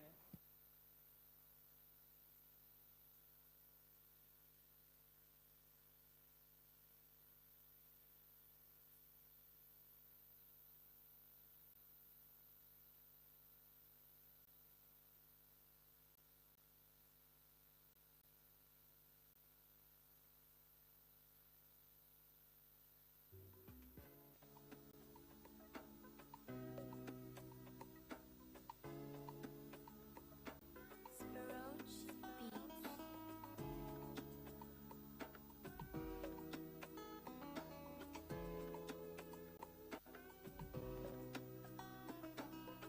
Early mama on your phone, I they call, baby. 247, it be you, I they want, baby.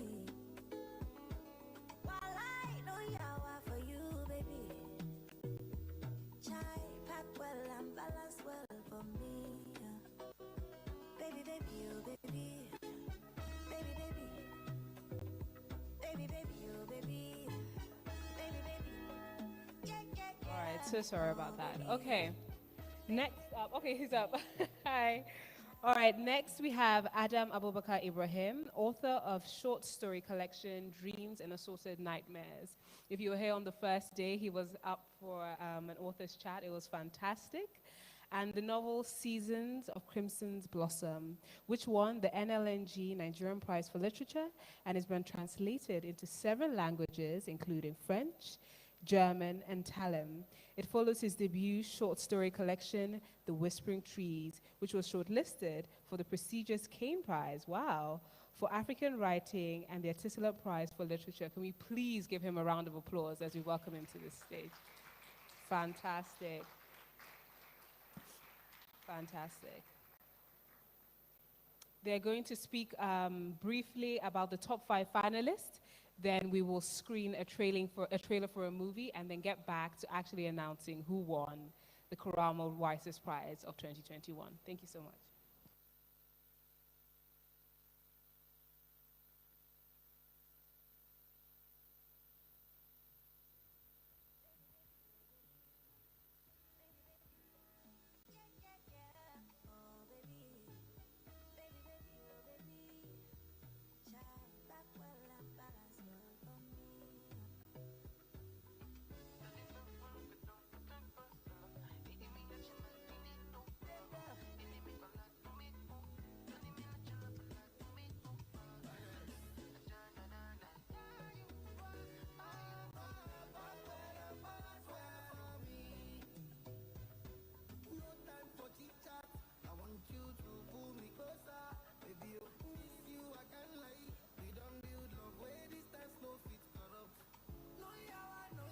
Hello. Yeah. My name is Judy Dada. I'm the head judge of the Kurama Writers Prize 2021. Sorry, I was out there looking for this man when they announced my name. They want us to talk briefly about the 5 finalists in terms of the manuscripts that were submitted to us. What I'll do, I'll talk first on an overview, which I had to scribble something here, so I'll have to read it if you permit me. So personally, it's a privilege to have been appointed the head judge of the Kurama Writers Prize 2021.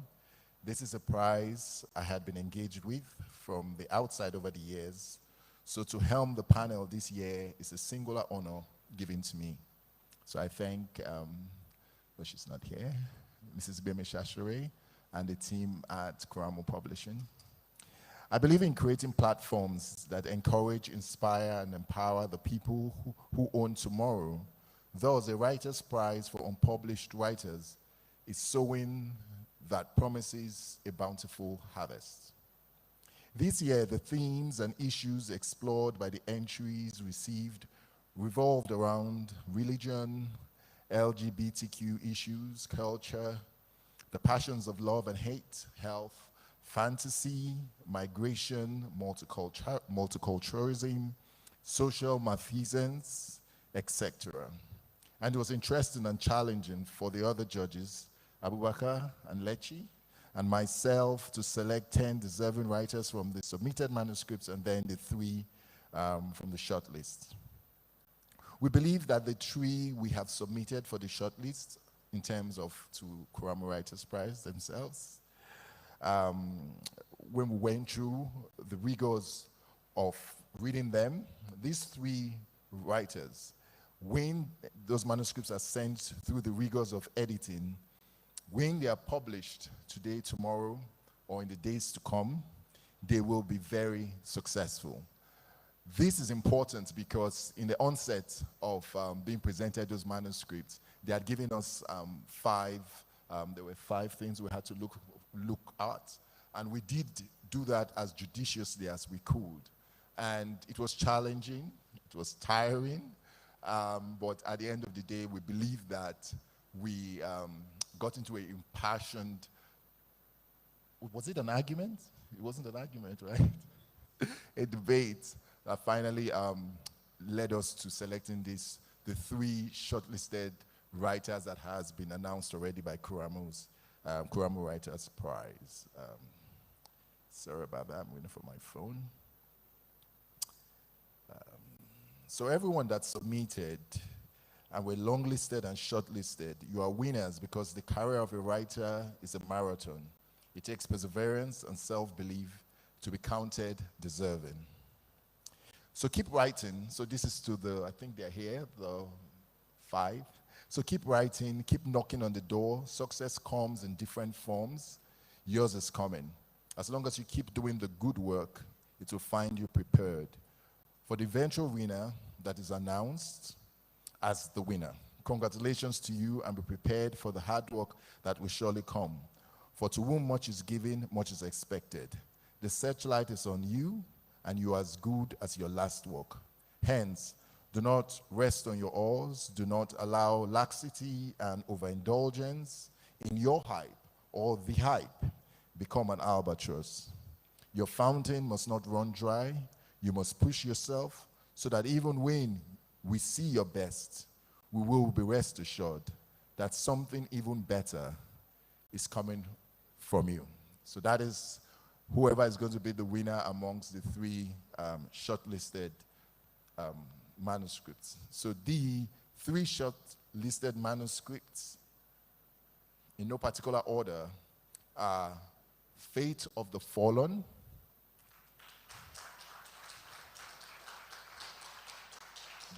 Dark Spots of Light, and Looking Glass Bullet. I should mention names, the names of the writers themselves. But what Kurama had done and done really well was when they gave us the manuscripts, they didn't have names, they just had numbers. So we might know these writers as 059 and 036. So let me keep that mystic going. When the Kurama writer team comes themselves, they're going to call the names, and then we will come back on stage. We will read citations, and the winners will also, or the eventual winner will be announced, and hopefully we will all bear testimony or bear testament to the dawn of the career of a fantastic writer. Thank you.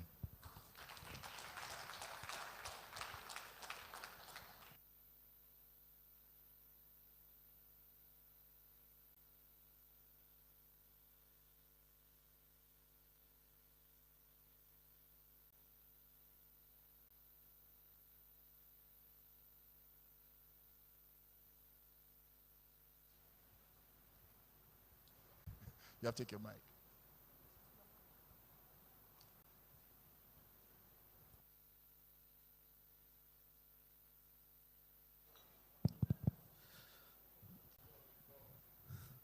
Sorry about that. Yeah, good afternoon. My chairman, Jude Idada, asked me to speak. I don't know why, but I'm here to obey and comply. Um, it's been a great pleasure and honor to have sat over the fate of these manuscripts that were submitted to us.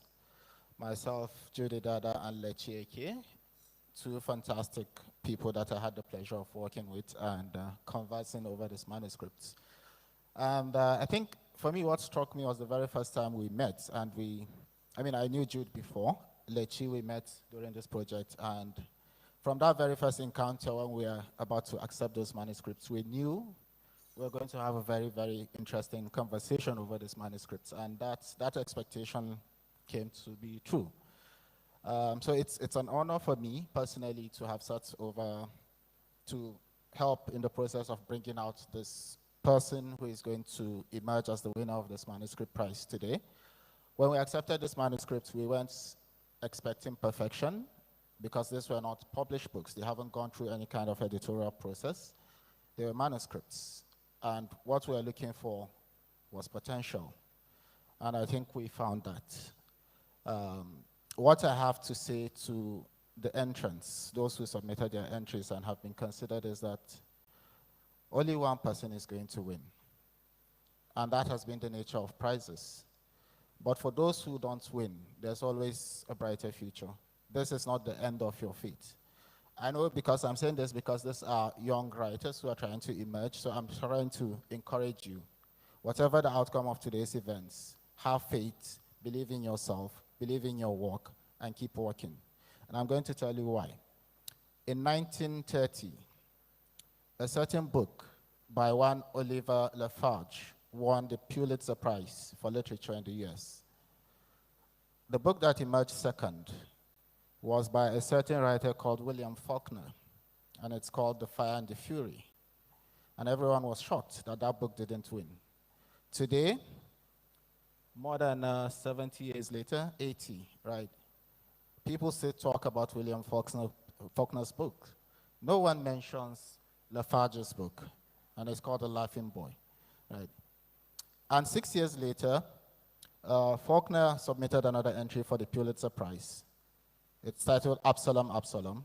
It still didn't win. And again, that was shocking. But that book became the fulcrum upon which he was awarded the Nobel Prize for Literature.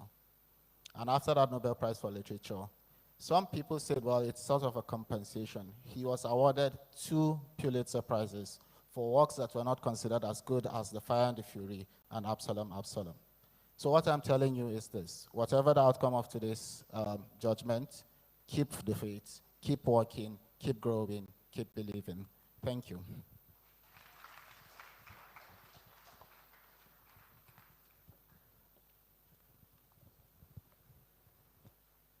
Okay, good evening, ladies and gentlemen.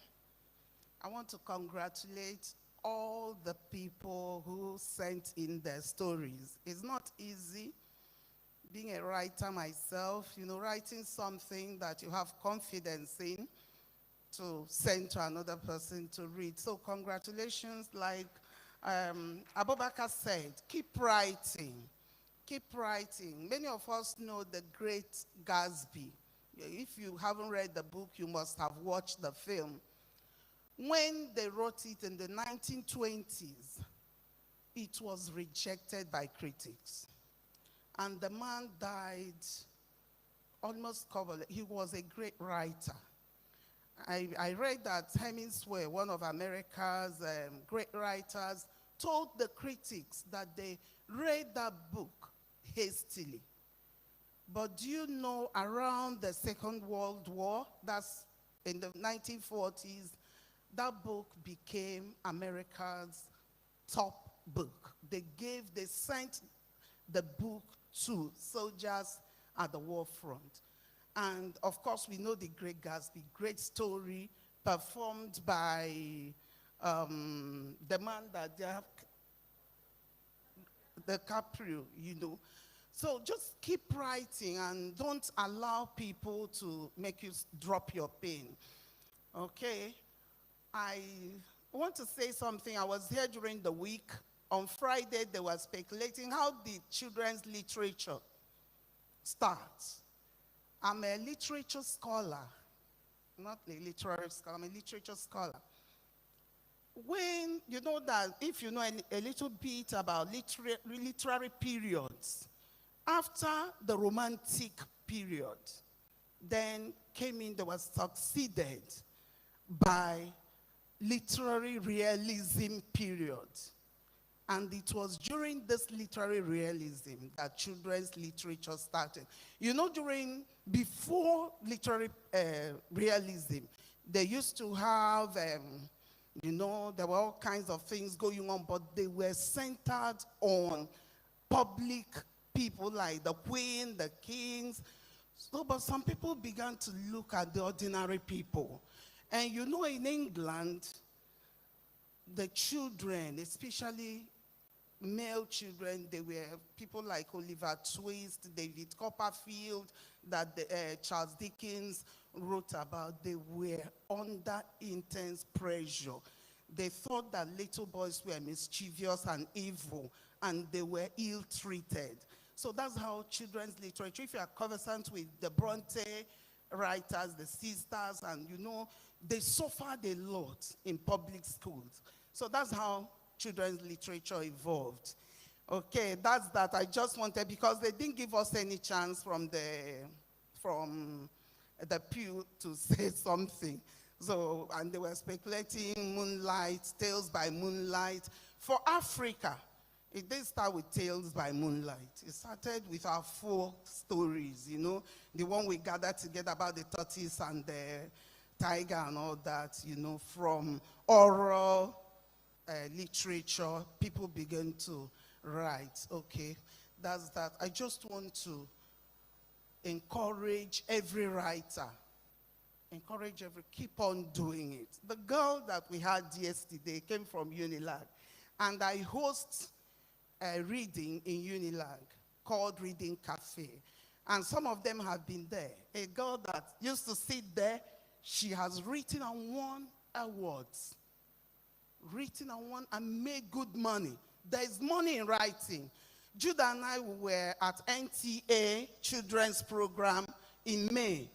You know, he was telling the children how writing is very, very lucrative.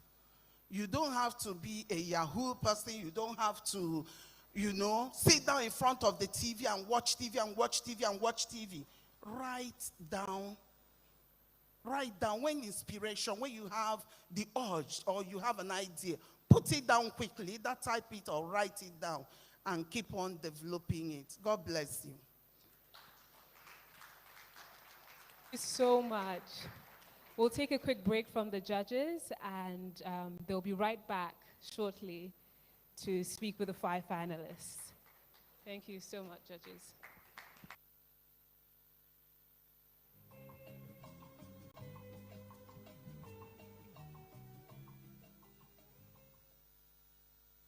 Okay, what we have next is extremely exciting. We're about to watch a trailer of a documentary film titled The Loot and the Lost Kingdom. It's our special treat. You're about to become the first audience ever to see a sneak peek of Kurama's new upcoming documentary, drumroll, The Loot and the Lost Kingdom. In October 2020, in the heat of the pandemic, at the end SARS protests, and with very little publicity, Kurama released a 7-part documentary series on the global streaming platform Netflix called The Journey of an African Colony. Have you guys seen it? Yes, give it a round of applause. It was fantastic, wasn't it? Yes. In no time, it reached the top 20 viewed films of any genre and the most watched African documentary on Netflix. It's still showing, so if you haven't had a chance to watch it, this is your cue. To be released soon is the new work, The Loot and the Lost Kingdoms, based on a forthcoming book by Olashope Shashore, lawyer, senior advocate of Nigeria, historian, and documentarian. The 4-part series is made by Kurama Productions, working with Namisha Studios and in partnership with Platform Capital. The Lost Kingdom traces the history of looted, stolen African artifacts and heritage. Using investigative style, the quest for missing heritage starts with a scene in central London auction house where the auction of one of the 5 ancient Benin idiom masts has been scheduled to sell for £4.5 million. The results protests led to withdrawal of the item, never to be seen again till this day. It traces and takes the viewers through the historic raid of Abyssinia, Ashanti, Dahamoya, Egypt, Benin, and follows the artifacts through time to their present-day locations, London, New York, Stuttgart, and Paris. And we also look at how they all got there.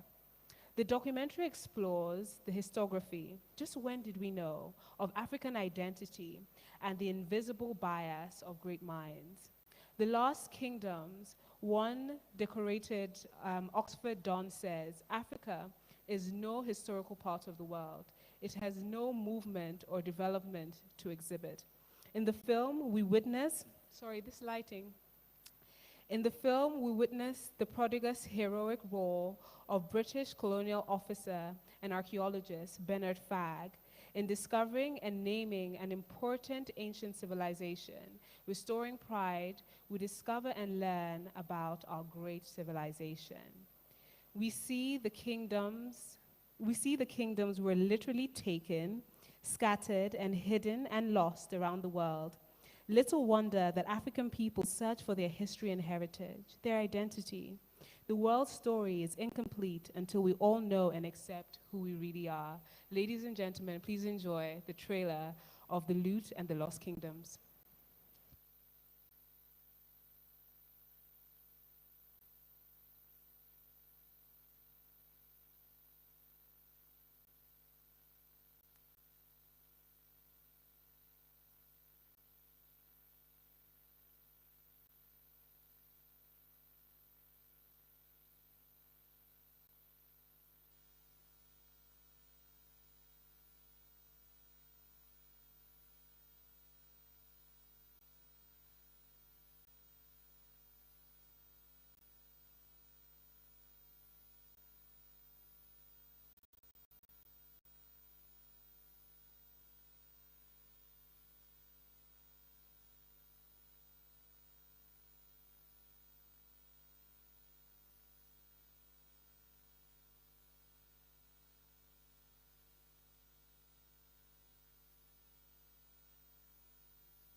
How exciting is that? I can't wait to see it. And there's some even better news for this evening. 10 people are going to be chosen as part of a focus group to actually watch the entire documentary before it comes out, and the 10 people are in this audience. Through this important entertaining work, you might want to know that experts estimate that approximately 90% of Africa's known heritage items are in Europe. Today, Kurama has collected a small focus group of 10 of you in the audience to give a short first impression view of the trailer in writing. So some of you, and you know yourselves, will be working while you watch this short sneak peek. All right, thank you so much. Can we please give the film another round of applause? Fantastic. Okay. Up next, I would like to call on the convener of today's event and the CEO of Kurama, Bemi Shashere, to please come up. for her opening remarks.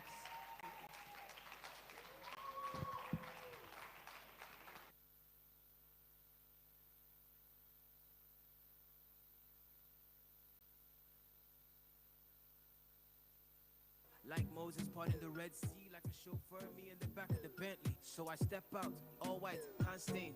What you want? Rosé, champagne? I got that. Big bag, back pain. Taking the piss, the only time I can't aim. So we toasted a good life, living every minute to the full, cause I could die. Pull up at the spot, open doors, and it's suicide. Chilling rent free, where the check, please? Couple hundred G's on a good night.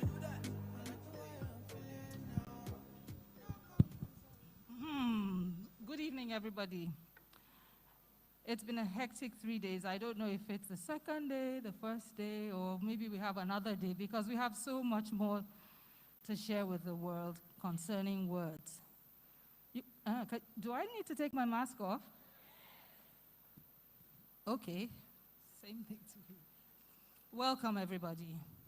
Before I read my speech, I'd like to say a big thank you to everybody who made it possible for us to come out to the 5th edition of the Qfest 2021. And I will start first. They say charity begins at home. My staff, my colleagues at Kuramo, please stand up wherever you are for recognition.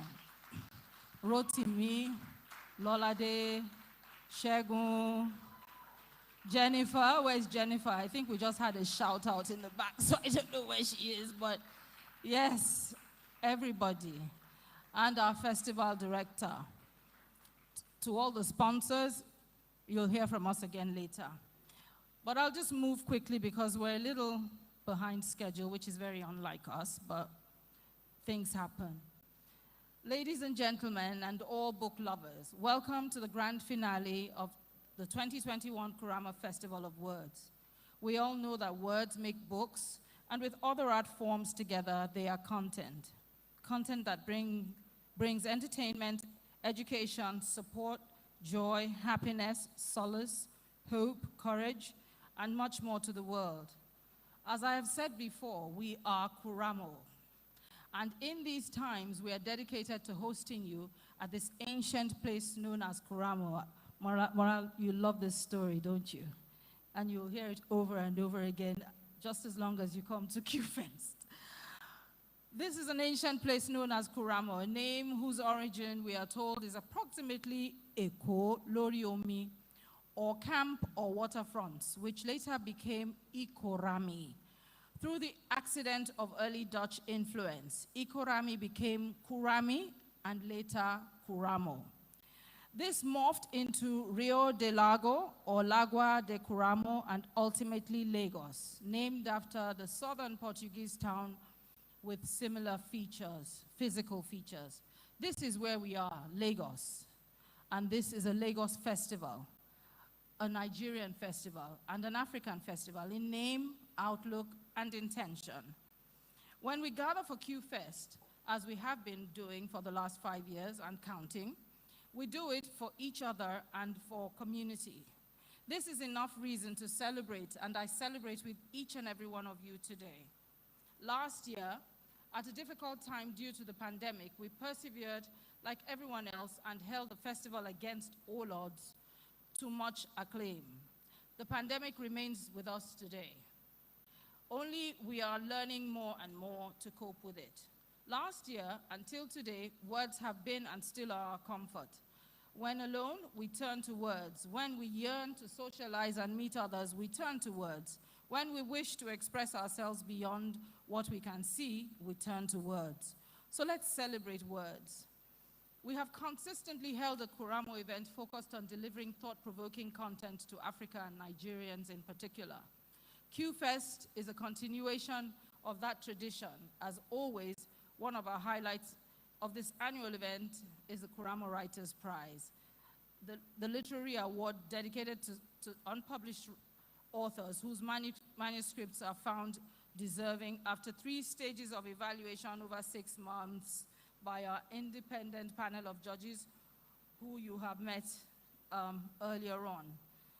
Great literary minds in their own right, individuals known for their integrity and critical thinking. Last year, 2020, Alex Kadiri was pronounced the winner, and today he's a published writer of the book flying off the shelves there called Sun Shower. For the first time, we also have published the second place winner because of his content and his theme, which is topical in today's market, in Nigeria today and the world indeed. It's called The Paths That Take Us by Aliu Baba Ari. This year, thank you, I think they deserve a round. I think Alex is here. Alex, stand up for recognition, please. Alex Kadiri, winner of Sunshine QWP 2020. This year, our distinguished judges are decorated and renowned authors. You've met them, but I will still introduce them for the records. Head of the panel, Judy Dada, gave his speech earlier on, an award-winning author, playwright, screenwriter, filmmaker. The other judges, Lechi Eke, writer, editor, convener of the Reading Cafe at the University of Lagos, and our multiple award-winning author, Abubakar Adam Ibrahim, who was one of our panelists this festival. I have so tailored their CVs, snippets. It's just a little iota I've told you about them. I'm sure you all know more about them, or you will in due course. At Kuramo, the QWP is very close to our hearts because we believe that everyone has a story inside them. The platform's opportunity to recognize talent and content is our gift to society and the future of the reading culture in Nigeria and Africa. We look forward to finding out the winner of this year's prize from the published shortlist of excellent manuscripts and to celebrate words together. At a time like this, let's celebrate words by ensuring that our copyrights and intellectual property rights are respected as our valuable capital. We are proud to announce our strategic partnership with Platform Capital, a leading player in investment in Africa's champion of businesses, led by the brilliant and astute Dr. Akitoye Akindele, who you will meet very shortly. With Platform Capital, we shall spread our wings across the media landscape and beyond. This partnership will enable Kuramo to quickly become a market leader in the African content industry. We have already worked on the forthcoming 4-part documentary, which you just saw the trailer, on Lost Kingdoms of Africa, to be released very shortly. At no other time like now has African, particularly Nigerian content, been so impactful and sought after. Africa is increasingly becoming the content capital of the world. For instance, the book industry alone is valued at 1 billion and growing at 6% per annum. But piracy, copyright theft, and lack of trust hinder us from capturing that actual value, letting foreign parties gain. We continue to commercially exploit and launch the bulk of our content abroad, thereby weakening competitiveness of all parts of our value chain. We can change this and convert this global adoption of African content into power. For this, we need leaders. Yes, leaders. And we all are leaders in this content industry. I mean, all of you are leaders because leadership is not by title or authority. It is by choice. I charge everyone to lead Africa's desire, to give economic power to content creators and other on the value chain. This starts from respecting ourselves and the services we provide as professionals.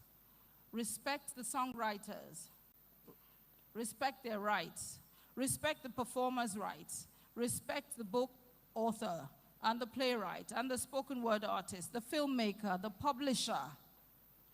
Respect the publisher so that they can grow in economic power and globally protect Africa's intellectual property. Once again, I thank you for attending Qfest 2021 Looking forward to seeing you Qfest 2022, and especially for listening to me. Thank you.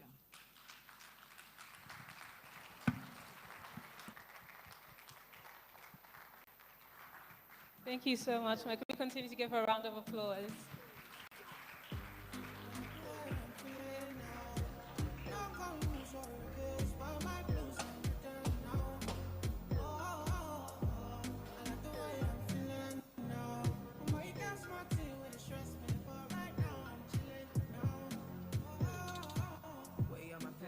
Okay. She spoke about Dr. Akinti Akindele, who is a partner to Kuramo. Everybody please give a round of applause as we welcome the Executive Chairman of Platform Capital to give us a few words.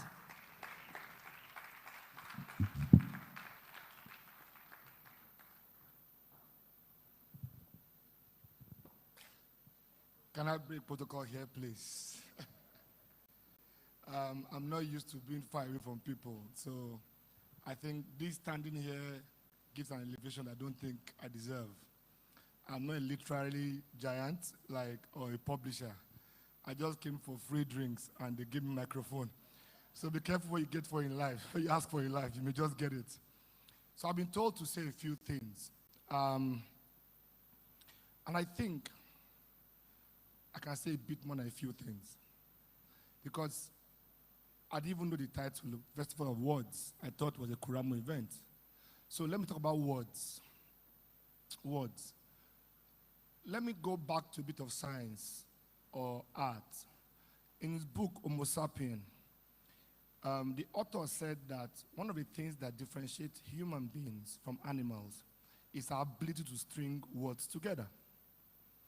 To string sentences together to form words so we can communicate. And that's how we started communicating to avoid danger. Started communicating to talk about shelter, communicating to talk about fire. And that was how we started advancing beyond animals. And this evolution happened first in Africa. So for millions of years, when Africa was the center of creation of the world, words ruled. We dominated our environment by words. We communicated to each other by words. We were able to establish our superiority by words over animals. And we were kings and queens. Look at our names, Olashupo, Bemi. They were names that have meanings, not John Smith or anything you call yourself.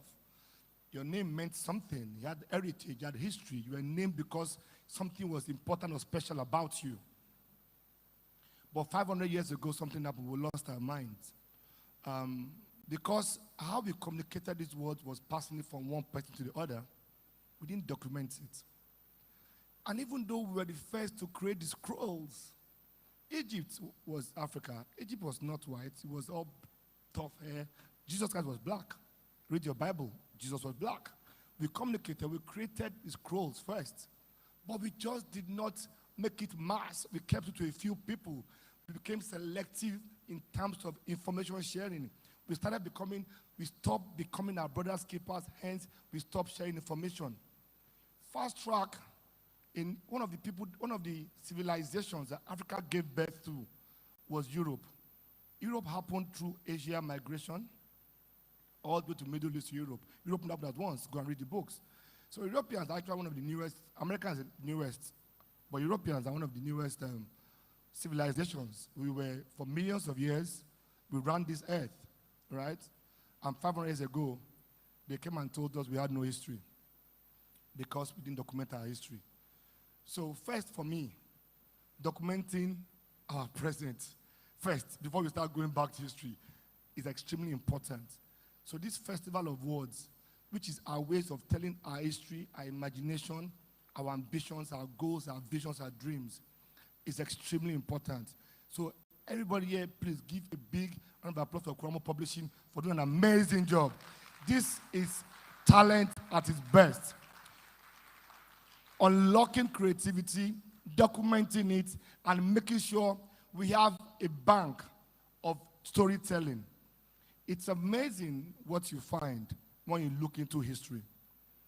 Second thing about storytelling that I love is, recently I visited an island off the coast of Greece, of Santorini, called Akrotiri. Who has heard of it before? Akrotiri. Akrotiri was an island that was submerged 5,000 years ago. 5,000 years ago. So let's take a back step. The longest civilization that mankind has right now is China, where they have 5,000 years documented. European civilization is just after Jesus Christ, or no, I'm wrong. Constantine, when he merged the church and the state together, became Christianity that you have today. The longest documentation you have is 5,000 years old. And the Chinese have their history, 5,000 years. This documentation in Akrotiri, off the coast of Greece, was submerged 1,000 years before that event. And they lasted 5,000 years. Now, they've discovered the civilization just 50 years ago. What's special about the civilization? They found no bones. It was a city submerged by a volcano. A volcano erupted and submerged a whole civilization. They found no bones, no human remains. They found nothing. They found however, they found skyscrapers. On that, when they dug it, they had built buildings 4 or 5 floors up. The first skyscraper in Europe happened just 100 years ago. They found toilets in its apartments. You know about toilets just 60 years, 70 years ago. They found people who did amazing things, who traded with the whole world. But the only thing that survived that thing that they could find beyond furniture was an ancient idol. Ancient idol they found that was also like 10,000 older than that city. Guess where it came from? Africa. So Africa predated everything you know about that you've been taught today about your world. Whether it's Christianity, Islam, whether it's China, Africa. So we are the past, we are the present, and the future. Now the only way, it is real. You do not need to like us to know that we are the world. Black is the world. I don't care whether you believe it or not. You don't have to believe it, actually, because whether it's by science or by economics or by finance, we are the world. Science has proven that life existed in Africa first. Now, science has conspired against everybody to make us the youngest population in the world. So we are 18 and a half. The next person is 30. And now there's evidence saying that, and from Chukwu, you like this, that your best years are from 60 to 80. So you're just loading. Your best years, your most productive years, it's science, it's evident. I can give you the research. You love this. So imagine if we are 18 and our birthday are 60, then for the next 80 years, we are going to rule this world. Whether you like it or not, the future is ours. The future is black. 2, we still then maintain the biggest resource bank in the world, whether it is cobalt or gold or crude or diamond or cocoa or cotton, timber. It's us. We still own it. Now, the pandemic has conspired to make us even better because now we're not looking inwards. We now have some common sense to say, let's support each other. Back in the day, Kuramo Festival will not have people like us here. Now we're putting money where it matters. We're investing in the arts. We're investing in the arts.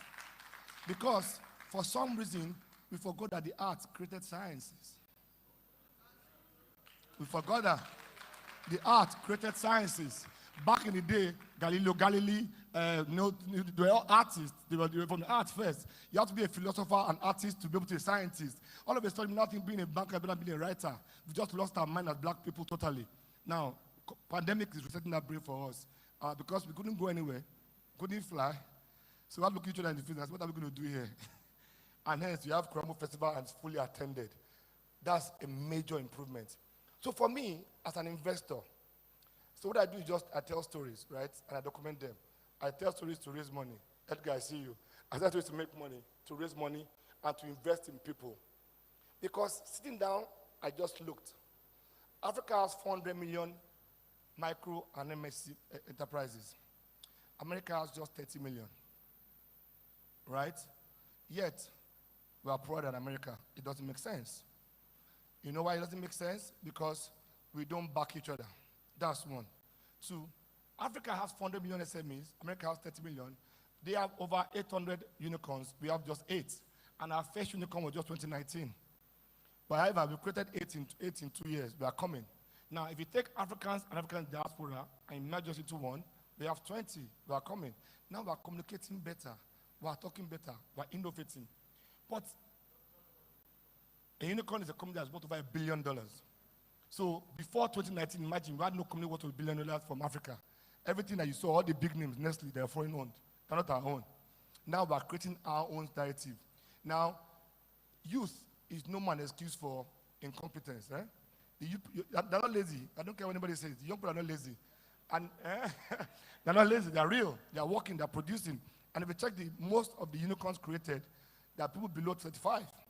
And they're going to live for another 80 more years. So that means that there's hope. So I said there's hope. Don't worry. You will still be relevant. So my point, though, is very simple. Now, listen. A continent where we have micro enterprises of 400 million on the continent.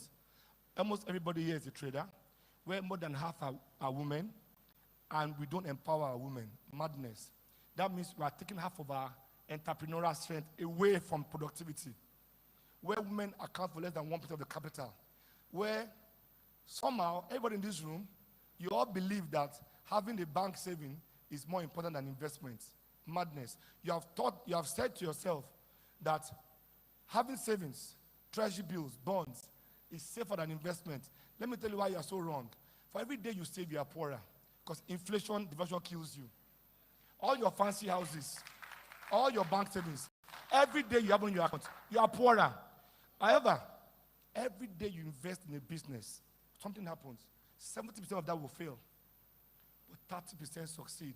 And they pay back 70% 3 times over. So, why are you making sure you want to fail at all costs by saving? When you can take that money and put it in some business or the other, put it in Kuramo, put it in the writers, put it in the books, put it in the things that can create value for the future. All of us have just tried to conspire to be poor. That poverty is our cousin by saving and putting in the banks. It doesn't make sense. Think about it. If you had $100 million in your bank account balance December last year, I'm sure you know that it's less than $200,000 a day. You can't even spend money without being afraid. But if you had invested that money in the business growing, if you had given Koramo that money, lost nations that you just watched today, when they are making money, don't go and greet them in the house. Please lock your door. Because that's what they have to say. I remember me now, you remember me. No. The important thing about this is we need to tell our own stories. We need to back each other. We need to know our own worth. We need to have our dignity. You see, let's stop going abroad to beg and borrow. Let's stop going abroad to try and do everything we can do here. Let's tell stories that our kids can be proud and walk the earth as kings and queens that our ancestors did. It's not their fault that we are all poor because we save. It's not our fault that we are all poor that we went to school. You have swapped knowledge for education. Common sense has gone and you have been processed in a way where you can't even take risk anymore. You are saving to be rich. How? Nobody can ever be rich from savings. If you save $100,000 every day for 10 years, you can't be a billionaire. It doesn't work. Do the math. $100,000 every day. Put it in a bank every day. It's not $1 billion in 10 years. Not in 20 years. You are dead before. That money is for somebody else. Once you die, somebody will spend that money. You must as well spend that money on something productive today. So on Festival of Words, I task all of you. You all know teachers. You know writers. You know publishers. That money you are saving, take 10%. You pay tithe now, take 10% and put in that business. Thank you. Fantastic. Can we all give him another round of applause?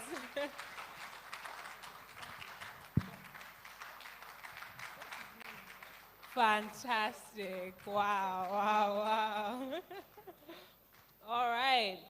Up next, we're going to have our judges come back on stage. They will be reading citations of the 5 finalists of the Karamo's Writers' Prize. The first manuscript that is being read is called Dark Spots of Light by Faye Ekpanobi. The citation will be read by Judy Dada.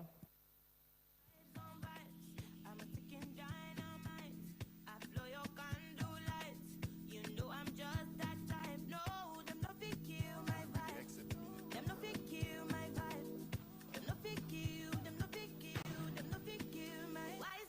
Hello once again. I'll make this snappy. Dark spots of light.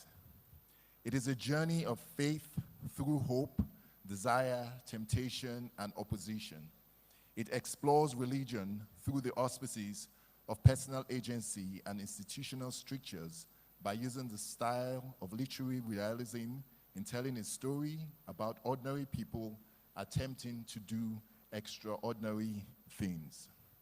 The writing style is noteworthy for its delicate handling of the nuances of character, imagery, rhythm, poetry, spirituality, and humanity.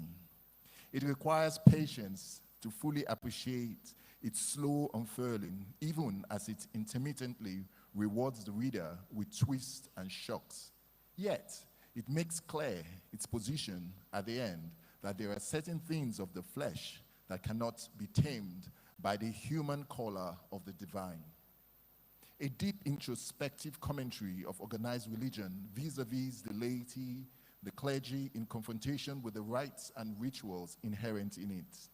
The quagmire which the moralistic protagonist finds himself and his reaction to it is in so many ways like the same dilemma we find ourselves when we accept the existing only to find out that nothing is ever as it seems.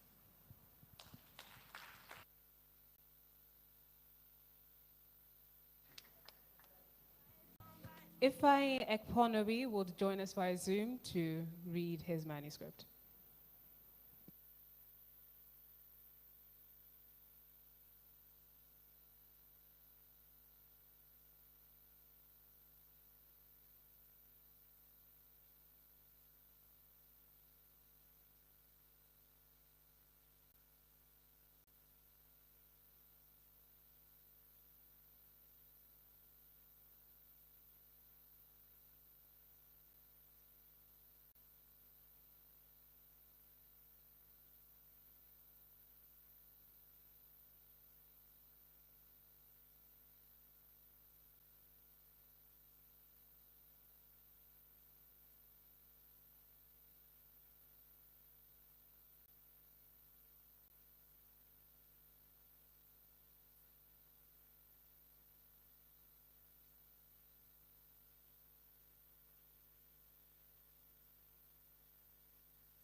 Okay, we couldn't really hear that. So what's going to happen is the judge, Judy Dada, is going to read the excerpt for us, please. Thank you.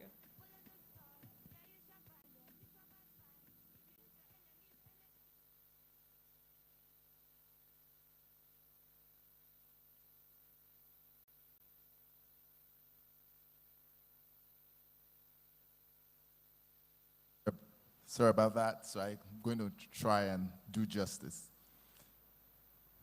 So it's the manuscript from the Dark Spots of Light, the citation which I just read. Don't bother about breakfast, his father said. I'm rushing for a meeting now. Your mother refused to wake me up on time. The only thing she thinks about is morning is church. Joy tickled at Somadina's feet. He had to fight the urge to jump and scream with joy.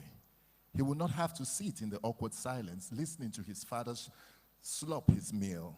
And the older man was rushing for a meeting. Somadina opened the door of the wardrobe, Mama's cologne filling his nose.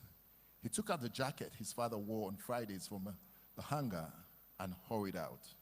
He was in no mood to annoy his father by feigning sluggishness. He must make him happy. And being quick in the morning was the easiest way.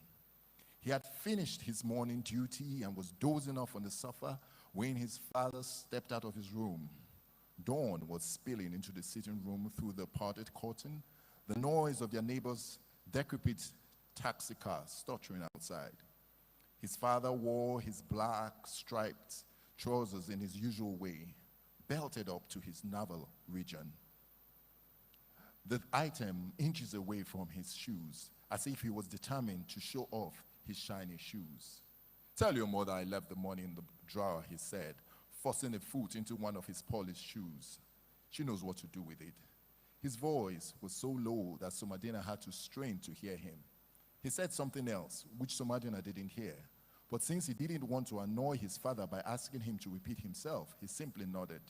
Then, remembering how his father often scolded him for nodding his answers like a red-headed lizard, he added quickly, "Yes, Papa." He held out the suit jacket to his father. "Let me first finish with one, Wokem," the old man snapped. Somadina stepped back and holding the jacket behind him, he squeezed it hard, wishing he could drop it and step on it. Ungrateful father.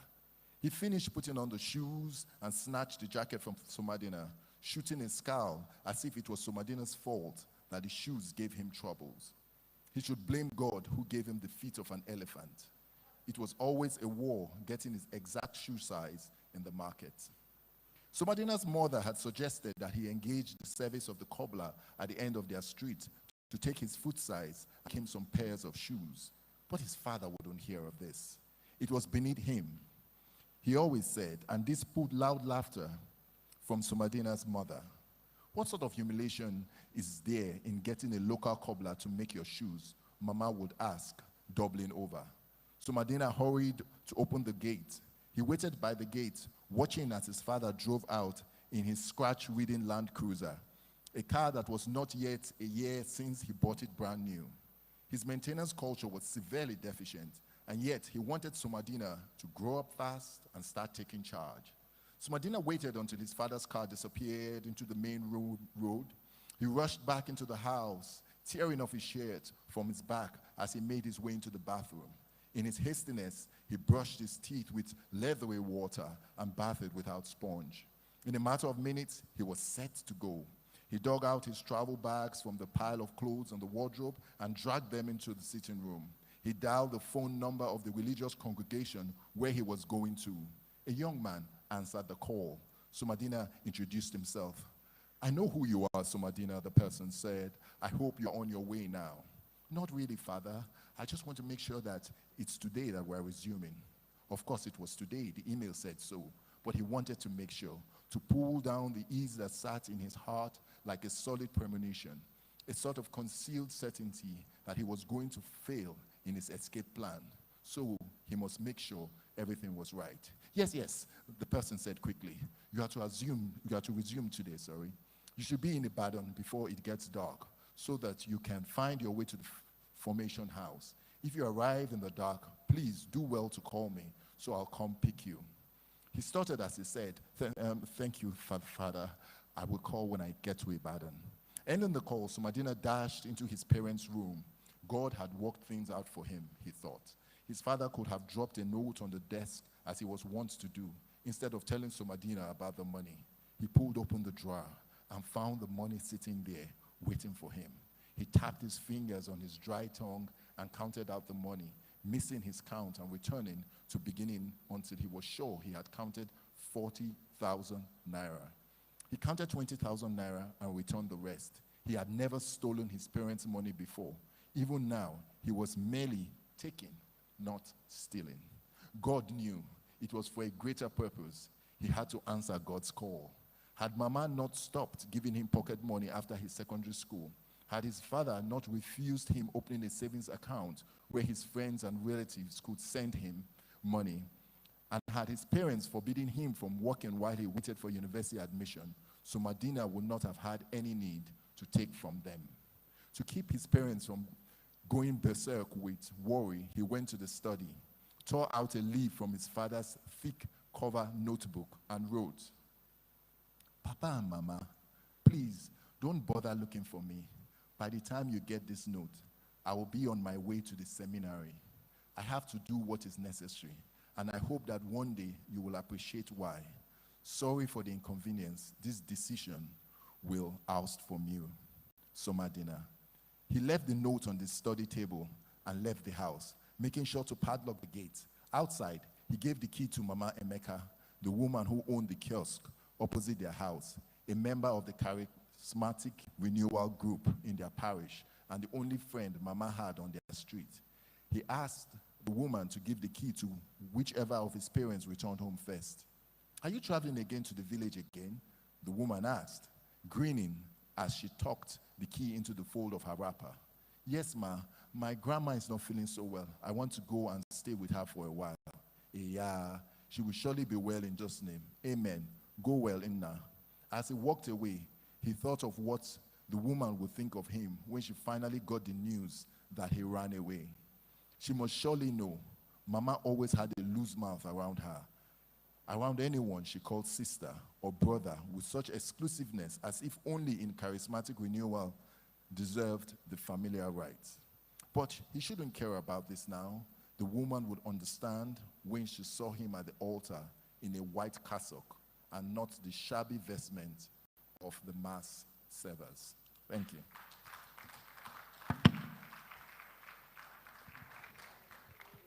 Thank you so much. All right. Thank you, Judy Dad. Another round of applause for him, please, for stepping in. Thank you so much for your time. All right. The next book we're reading is In Blackwater Town, written by Shola Oyinkola Hubadia. The citation is going to be read by Lola Alaka.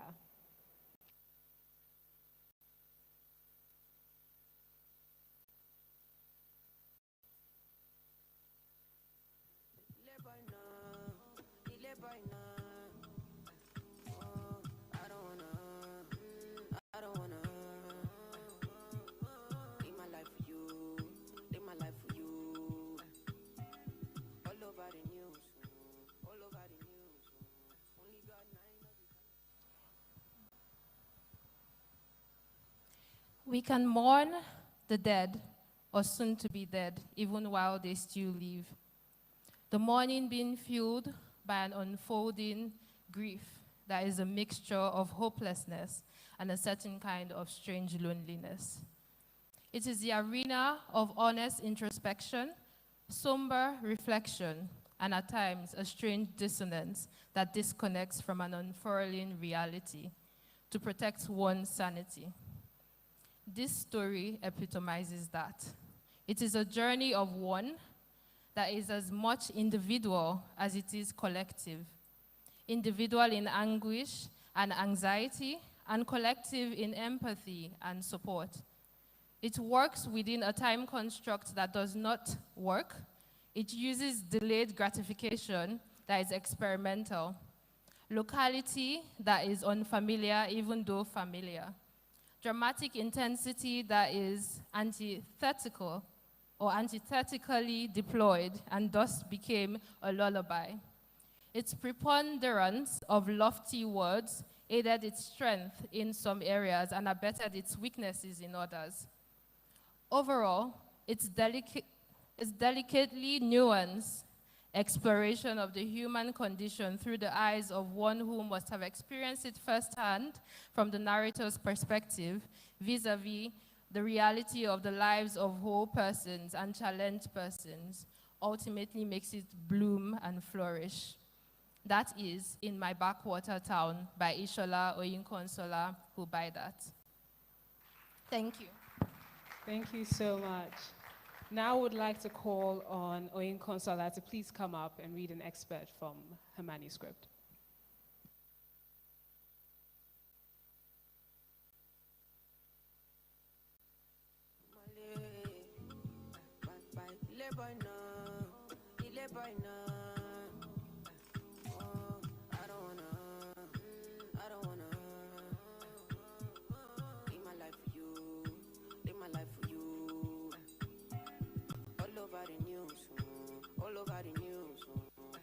God, now I know the kind of thing I do, the kind of thing we do. Man, I thank God I got In her absence, I would like to call on Lechi Eke to read Fate of the Floron by Cynthia Enada. Comforting me when these people they comforting me. It's why I die sometimes. A little henny and ice. Make a pity cool my mind. Make a live this life.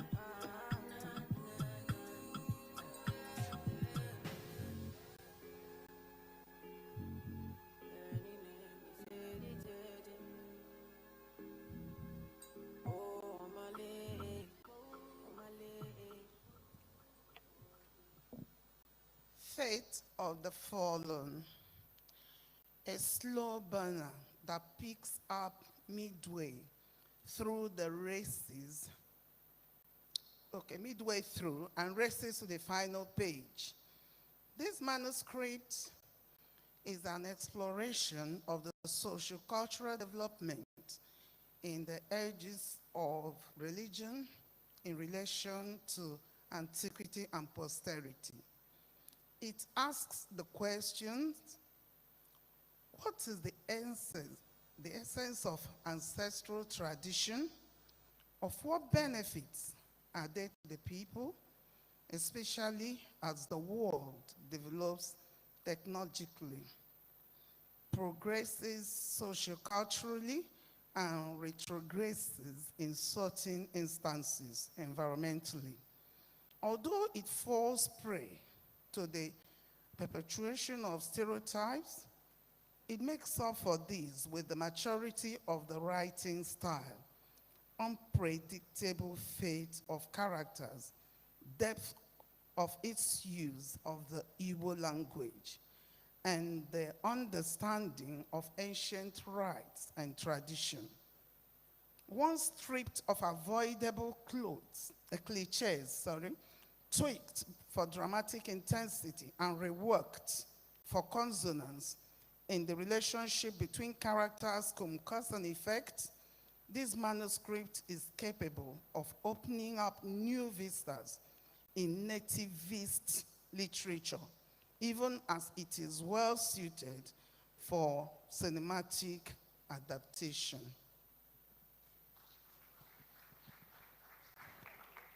Thank you so much. Now I'll be calling on the author of the book, Cynthia Nadi, to read an excerpt from her.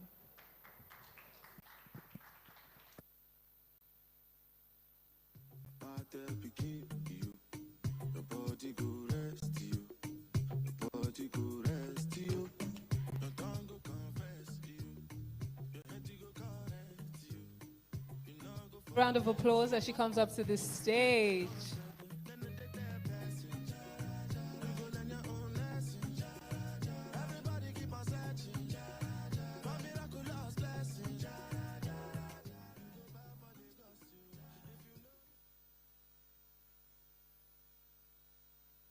Ask off. Hello, can you hear me? So I'm going to be reading an excerpt from my manuscript, Fates of the Fallen.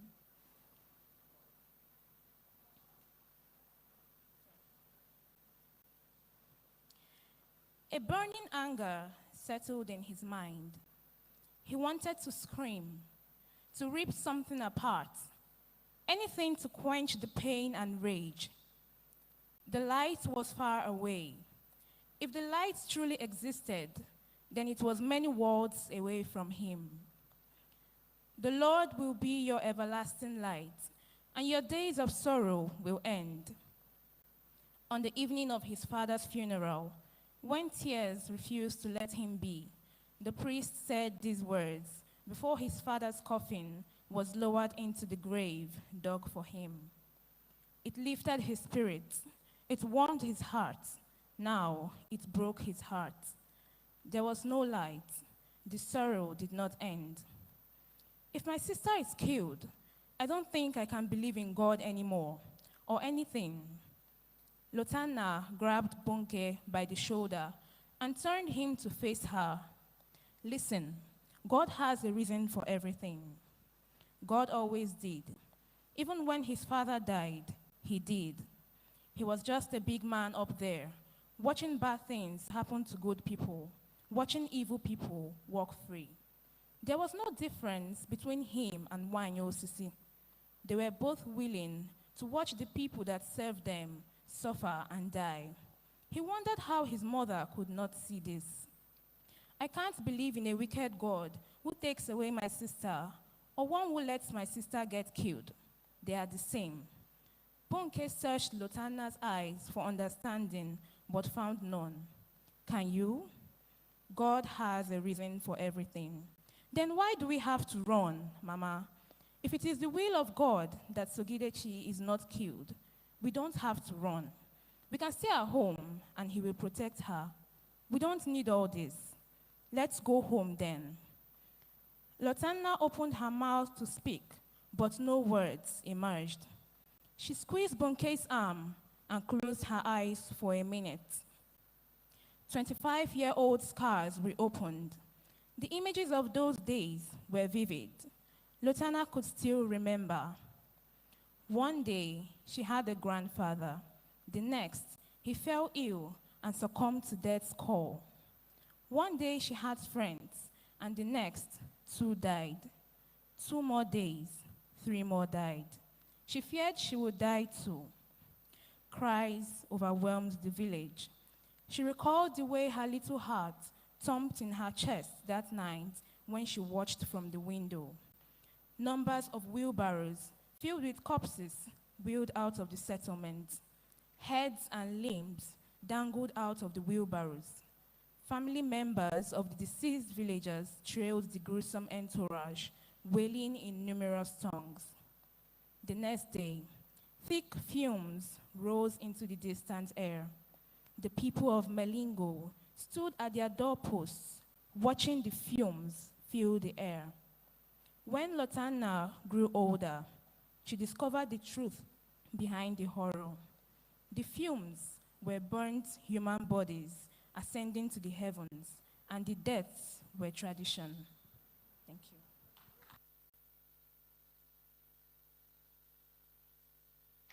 Fantastic. Thank you so much. We're now going to have Ishola Oyin Consola to please come up and read an excerpt of her manuscript.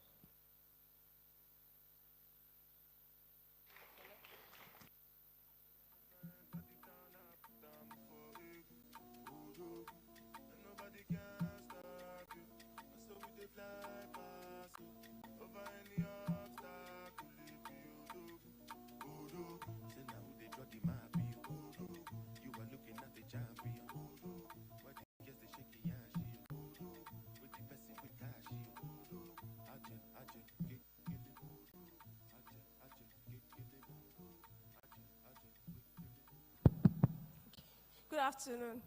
I'm going to be reading an excerpt from my work in my backwater town. On the contrary, I was not born in the Korede General Hospital, Not because my mother could not have afforded it if she had stayed up for 9 months, but because at the time of my birth, the hospital was not yet in existence. And even Korede town itself was still bewitched by herbal concussions to embrace some foreign pills and injections. Nonetheless, I could count the number of times I'd been there, twice. The second visitation sure left the deepest mark, or so I thought then, before my mother's sudden cardiac arrest. KGH, the first and only building of its kind in this region, is just 19 years old. And yet it looked like it was 90 and featured gray-white walls that did not inspire wisdom but glum. At the mere sight of it, I felt a sense of urgency bordering on the edge of panic, and my paranoia rose to its peak. With much frowning and grumbling, two sultry-looking nurses, and with the help of the taxi driver, hauled my mother out of the car and flopped her onto the stretcher, which a lanky elderly had wheeled out upon our arrival. Now laden with my mother's dead weight, the nurses pushed, and the orderly pulled the trolley through the wide open door. And while I followed after them, the driver murmured his sympathy and left. Fantastic, thank you so much. Next, we're having Looking Glass Bullet, written by Akinimi Akintomiwa. The citation is going to be read by Abubakar Adim Ibrahim. Can you please give him a round of applause as he comes up? Thank you.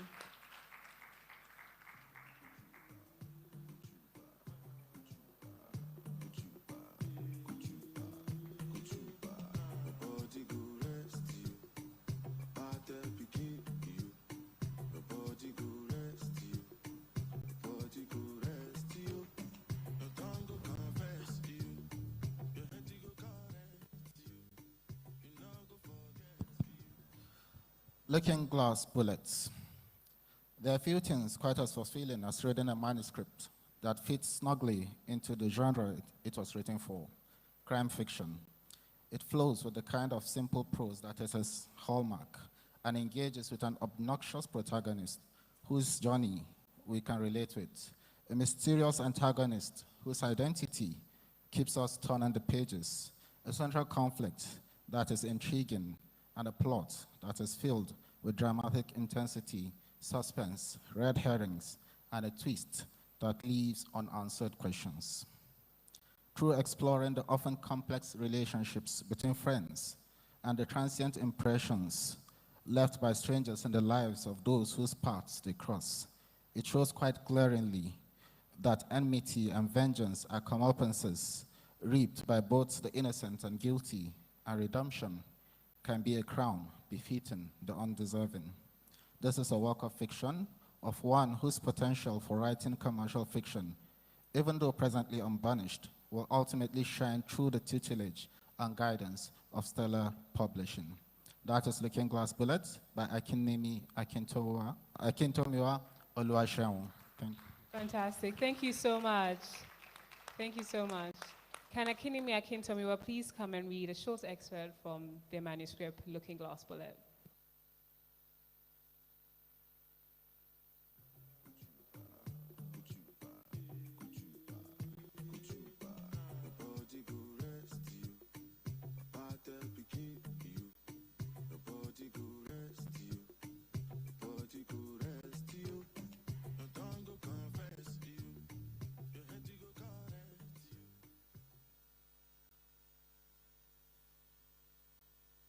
Good evening.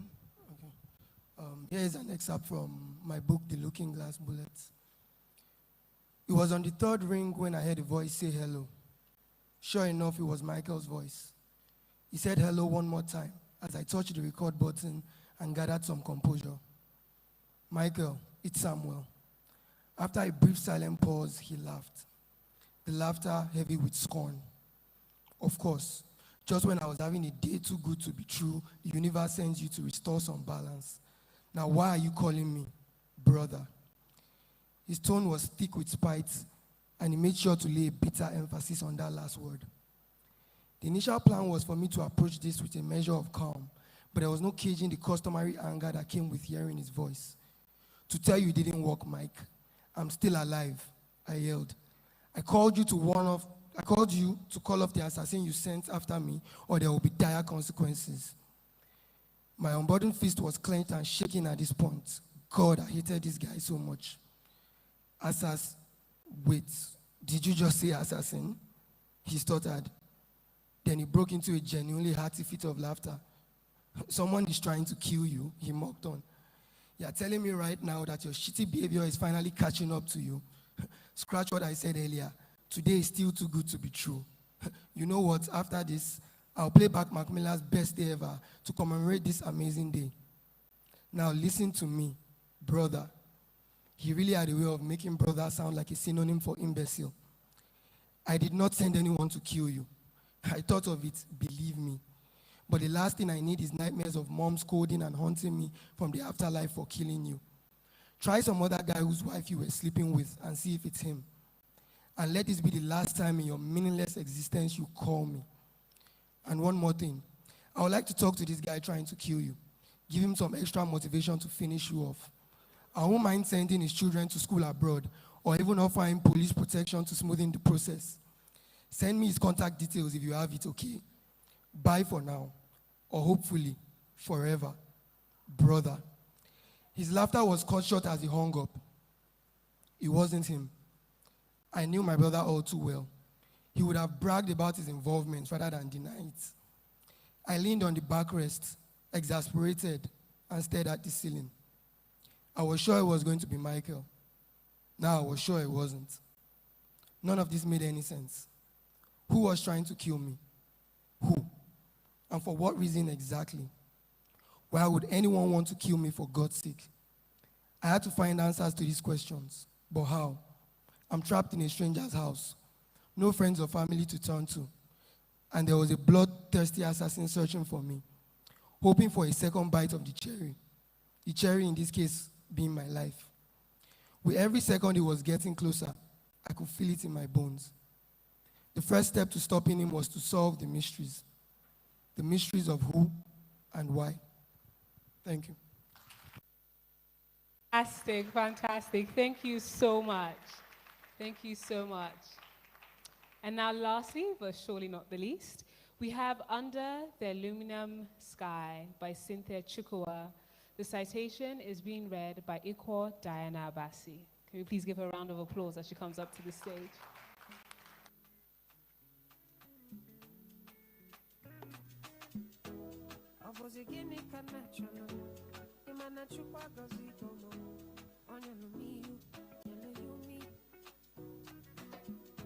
What am I looking for? Say my God, it don't mess me. They giving me you, giving you me. Opposite key from my chest, so opposite key from my chest, my baby, you don't say you Under the Aluminium Sky by Cynthia Chukuma. Deftly planted in the romance genre, it refreshingly treats the universal themes of love and identity with doses of faux globalism, neo-imperialism, and localized truth. Although it is often predictable, which is one of the hallmarks of the genre, this manuscript uniquely chooses a central location that is rarely encountered in African literature, and characters whose paths cross not by serendipitous happenstance, but by the factual bridge between languages, translation. It is a pointer to the future of Africa, a new reality that, although slowly building, will ultimately morph into the replacement of the old foreign guard, America, with a new foreign guard, China. And as is often the case, the continent of Africa will be torn between them. It has the capacity to say a lot, which it does in stretches and doesn't do in places, yet it succeeds in not only bringing to the fore new issues for deep reflection and exploration, but also reveals a promising writer of romance. A writer, though in need of more practice and tutelage, has taken the foreign and popular and made them local and topical, with the colorful use of language and an intimate understanding of the intricate dance of courtship. Now, Cynthia Chukuma is not here with us. She is in China, so I have been asked to read the excerpt from her manuscript. Fantastic. Solomon, can you hear me? And now I read Okay, an so we're excerpt going to go from after Under this. the Aluminium Start with Sky. traffic. So One please of the keep your traffic recently light on. employed workers had started an intense quarrel with two older workers. It was becoming too intense as tempers rose and threats of physical harm were thrown around casually. When Shifu had come to separate them, and he got a slap on his face, one that left red handprints on his thin face. The three workers at fault completed the circle, their hands folded across their chests. Their eyes danced around the factory as the two Chinese people continued their conversation. Li Yue, tell him to leave the premises, Gu Zong said after 10 minutes, pointing her chin in the direction of the new worker. I nodded, then relayed the message, making sure to inject a little emotion into the words. I had learned to use my emotions when translating. The first few days I started working, one of the Chinese had complained that I was not translating the exact words he said. When I was summoned to my boss' office, I was to defend myself. The man had insinuated that whenever he wanted to warn the workers, I didn't use an angry or serious tone, that my translation was too flat, emotionless. I had worked in 3 different Chinese institutions, but this was the first time I was told to insert the emotions of the person I was translating for into my words. It was hard enough to think up the pidgin equivalent of Chinese words, trying to speak with either an angry tone or a warning tone. I had to use the right facial expressions when speaking to the workers. I followed the newly sacked worker to the dormitory. He had tried to initiate a conversation, hoping to get into my good graces so I could consider him for another position in the company. I had shut down the attempt. It was hopeless. The company had a rule against re-employing sacked workers. I walked ahead of him, hoping that my quick pace would get him to increase his pace. When I turned back, I noticed that he stopped to talk to some other workers. Okay. I heaved a weary breath and marched back. Excuse me, you know, say I get work, Abi? I said, folding my hands in what I hoped was an intimidating stance. Interpreter, how today be now? One of the workers had stopped to talk to, flashed me a smile that revealed yellowed teeth. I ignored him, keeping my attention on the sacked worker. Sorry, you, now my brother be this. Make I just tell and say I dey go. The sacked worker put his palms together in a pleading gesture. Go and pack your things first, I frowned. The weather was already tough on my frayed nerves. I was beginning to feel itchy from being outside for too long. Under the humid weather, I felt hot on the outside, yet cold on the inside. There were few people around the dormitories, mostly night workers. I stood at the entrance of the room, watching him as he put roughly folded clothes into a red and white Ghana must go bag. It was a struggle to watch him and at the same time avoid the smell that came from the room, a smell that told of drunken nights and unwashed clothes. I was glad when he finished. For a short time, I was grateful for the humid air outside. I inhaled a lungful and exhaled. The journey to the gate was a short one. It was not a hot day, but as soon as cold air from the air conditioner blew towards me, I exhaled, feeling all the nerves that had gathered in the past 2 hours disappear. Thank you. Hold on. When my staff will knocks me off my feet. Thank you so And I do much. Moshoriri. Thank you So so, play the so key for much. knocks me off my feet.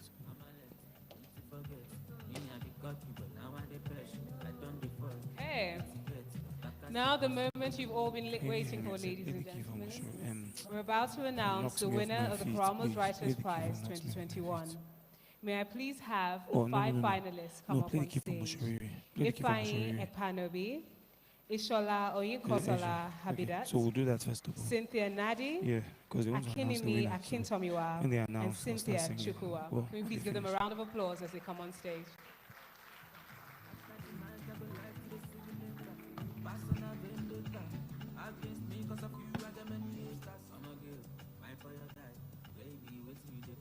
All right.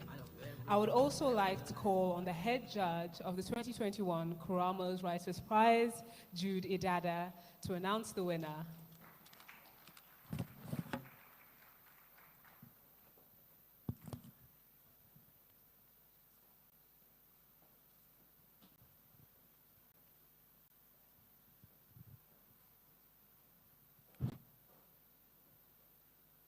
Yeah, so I'm not actually announcing the winner.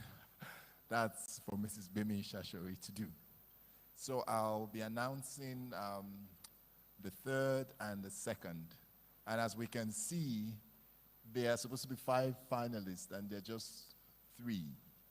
So I guess, I think that's the 4th and the 5th is somewhere. Okay, so without much ado, I'll start by announcing the third, which is the second runner-up.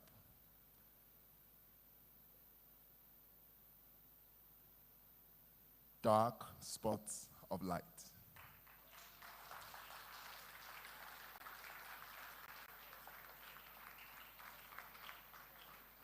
Olema, what do you need? Yeah, that's him, I think. So that what? And Okay. And the first runner-up, which is the second, just going to give me 1 minute.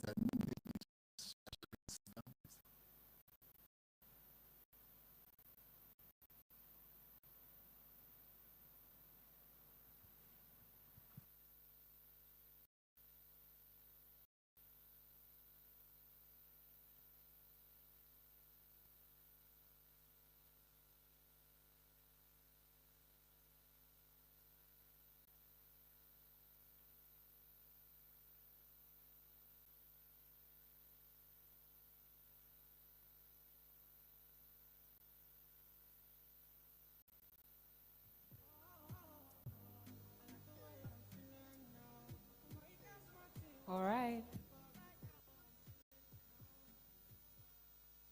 Just a minute. I need to get additional.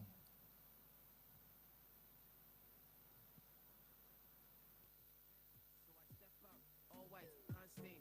What you want? Rosé, champagne? I got that. Big bag, back pain. Taking the piss, the only time I can't aim. So we toasted a good life. Living every minute to the full, cause I could die. Pull up at the spot, open doors, and it's So just to rehash, just in case he didn't hear me, I said the second runner-up was Dark Spots of Light by Ifeanyi Ekpunobi. So I'm going to be announcing the first runner-up, but I'm waiting for an additional information.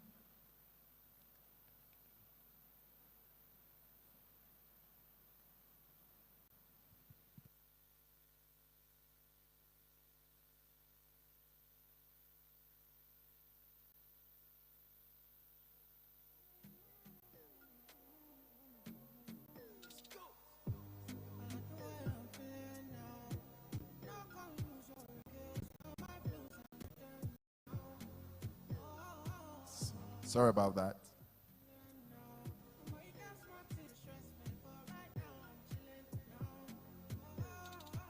way out my feelings and nothing can stress me. The way I run the game, I'm feeling like referee. No, like Moses parting the Red Sea, like a chauffeur me in the back of the Bentley. So I step Suspense. out, all white, can't stain. What you want? Rosé, champagne? I got that. Big bag, back pain. Taking the piss, the only time I can't aim. So we toasted. So now the first runner-up, which is the person comes second, will be, without much ado, Cynthia Nadi, Faith of the Fallen.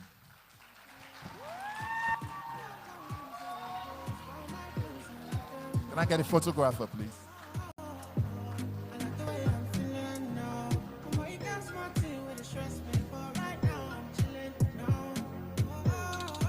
Way out my feelings and nothing can stress me.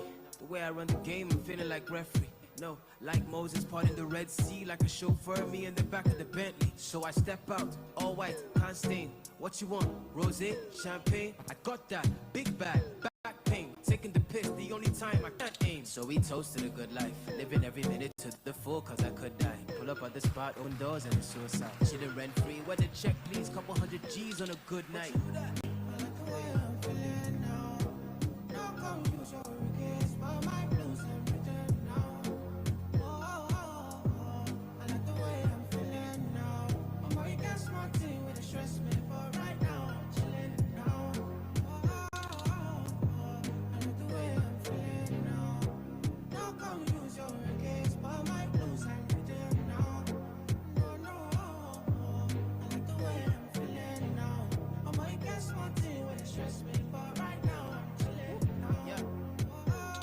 All I wanna do is jive. 220 on the highway. I'm about the energy. Baby, if it's good, send it my way. If it's bad, keep it private. All these haters so vexed in the best of life. You don't want to test the guy. Okay, so just in a minute. Arrive, yeah. Ain't nobody realer. Touchdown, got a couple G's for the dealer. Gang signs out the window, my killer. Life getting sweeter. No use what I dilute my right bean. So we toast to the good life. Every minute to the full, cause we could die. Pull up open doors and it's suicide. No, I think we should just go straight to the winner. I'm so sorry. I was a little uncoordinated because I thought I lost my phone, but I gave it to a buddy back there and I didn't realize. And I wasn't listening to anybody until I saw my phone. Sorry. So, the moment we've been waiting for, the first place. I tried to cajole all the judges over the course of, I think, the last couple of weeks, trying to find out who that winner was. I lied. I said I needed to engrave the winner's name on Solomon, calm down. Just No, zip. So today I will find out, won't I, Jude? All right, so. Okay, yeah, so here we have two more people, and we already have announced the second runner-up and the first runner-up. As just rehashing, you know, we have Dark Spots of Light by Fire Oponobi, and then we had Fate of the Fallen by Chinwe Nadi. Now, between both of them, we're going to know who we deemed worthy of winning the 2021 Kuramu's Writers' Prize. The name of the winner is in this envelope. The name of the winner is known by just myself and two other people in this hall. There were other people that might have known, but if they did, they'll be dead. So since I don't want to be a murderer, I didn't tell anybody else. So I'm going to hand over this envelope to Mrs. Bemi Shashere, and she will open it, and she will reveal, in whatever manner possible, the winner. So please, can you make sweat? Make it dramatic. Okay, ma'am.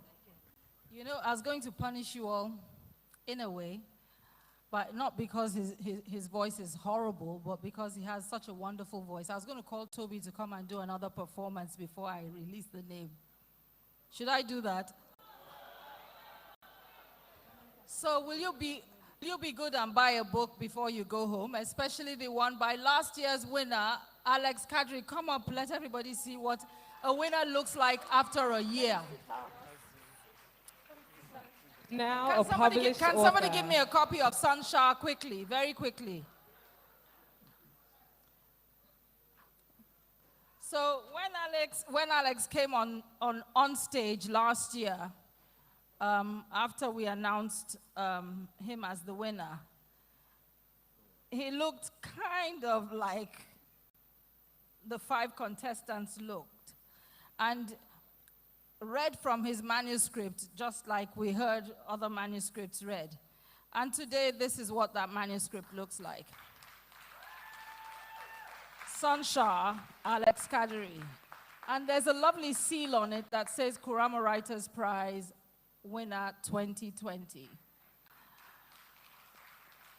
He's here for you today. He's here and available to sign all the copies that you get. Make sure you get one. It's a lovely, lovely read, and they've been flying off our shelves. You want to read it. So, Alex, do you have anything to say to these people today, these contestants? He doesn't like to talk, so go ahead. Actually, I'm not a fan of being in the spotlight, but let me see. Okay, last year it was me standing here, and today it's both of you guys, and I want to say good luck to anybody that wins it today, and God bless.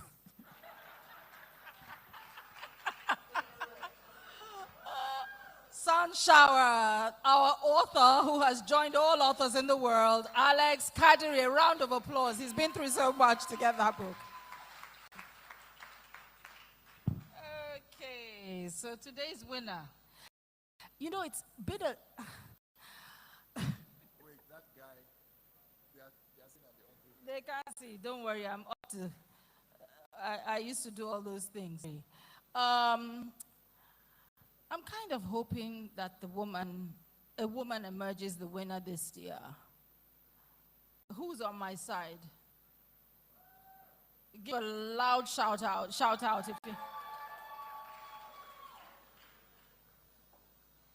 And because the man's wearing red, Kuramo color, who's on his side to win? So I'm two-headed today. Because I swing both ways today. So the winner, without, I think I've run out of dry jokes and dry quips. Looking Glass Bullet. Can I have the thing?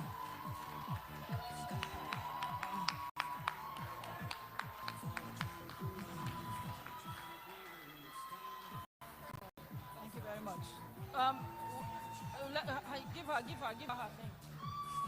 Okay, her own certificate. So, congratulations. How does it feel?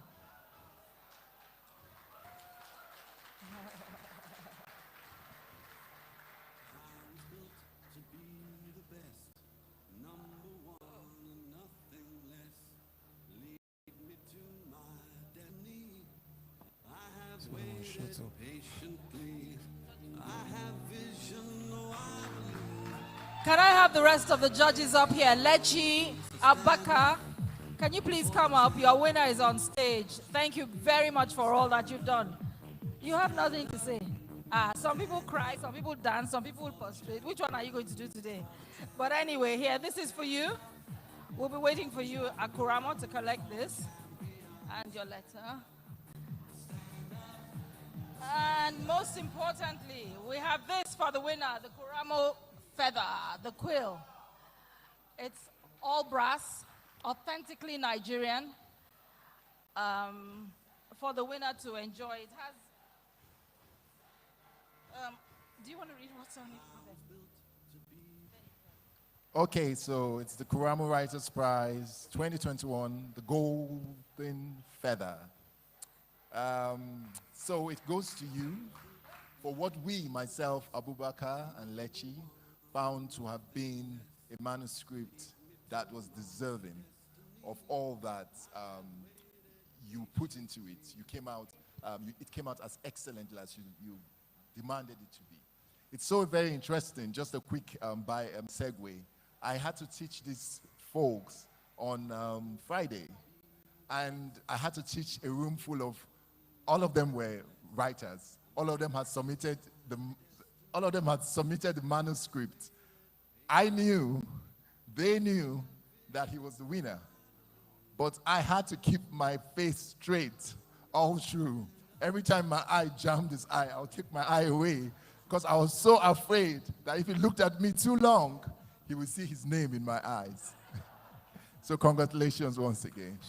Sorry guys. Oh, don't knock me off my feet first. Oh, don't knock me off my feet first.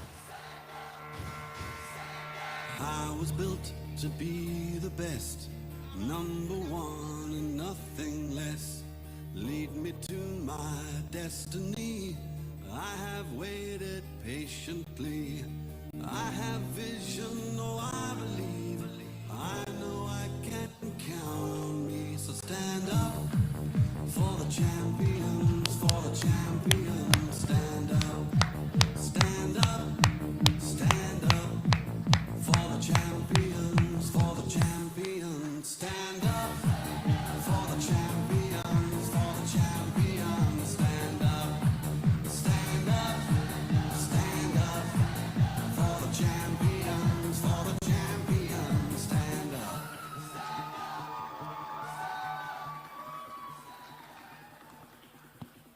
Thank you also very much.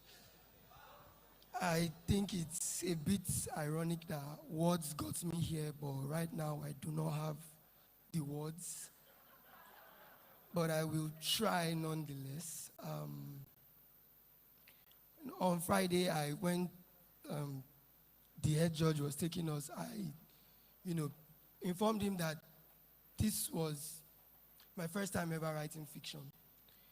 And it was because of the pandemic. I had nothing to do for days and months. And I thought I might as well just start something. I always knew I was going to try to write fiction, but my excuse was time because of medical school, and all of a sudden there I was with more time than I knew what to do with, and I just took my phone and started typing and typing and typing. And after I finished it, I left it for a while, did nothing to it. And a friend of mine, Peter Aladelu, he told me about this competition, that I should submit the manuscript. And I was like, nah, there are too many people that are going to write. Like, I probably won't win. What's the point? Just let it go. And he told me repeatedly, what do you have to lose? If you don't win, what does it take away from you? And I still didn't submit for like 2-3 weeks after he had told me. And it was on the very day of the deadline, I finally decided, maybe he's right. What do I have to lose? Immediately we finish. And I my feet, you go to mushroom. borrowed a friend's laptop, I did the typed same the thing. synopsis and the author's bio, Fantastic. So we'll switch immediately. Can sent you hear? it, Before you be dreaming about and one totally million. forgot about it. Because that was back in April, I think, and we didn't get any feedback till like September. It's just on. So it was not in my mind at all when I saw the mail from Kuramo, top 10. And then some weeks later, top 5. And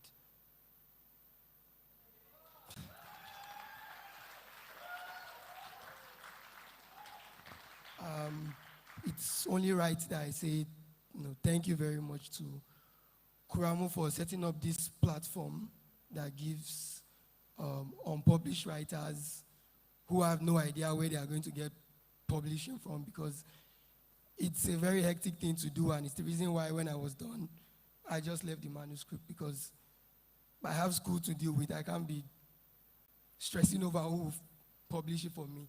And there's this platform, and I thank everyone at Kuramo, from the CEO, Mrs. Gbemi Shashori, thank you very much, and everyone who works there for setting up this competition and just giving people like us a chance. And thank you very much for to the judges too for seeing what I thought I put into the book, because there were several times I doubted if I really got the message well enough across. But I am so glad that the judges saw it, as well as I saw it. And it's a raw attempt, and I look forward to working with the editors at Kuramo to get an even better final version out there. So thank you all very much. Thank you.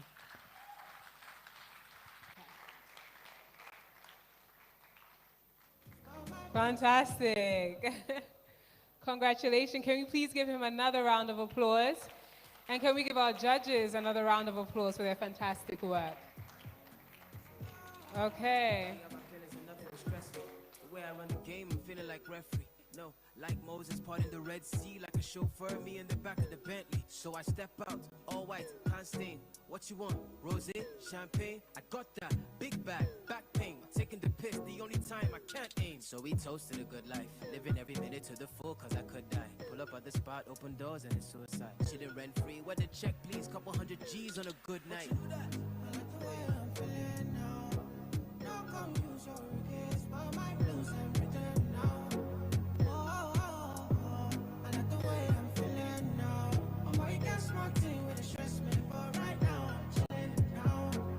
Congratulations again. Thank you so much.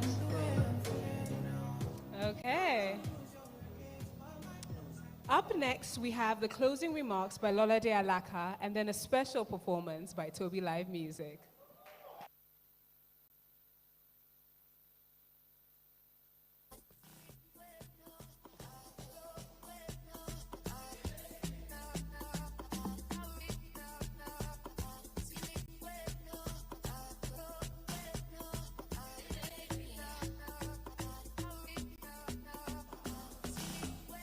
Our esteemed guests, ladies and gentlemen, I am Lola De Alaka, a member of the Koramo Publishing editorial staff.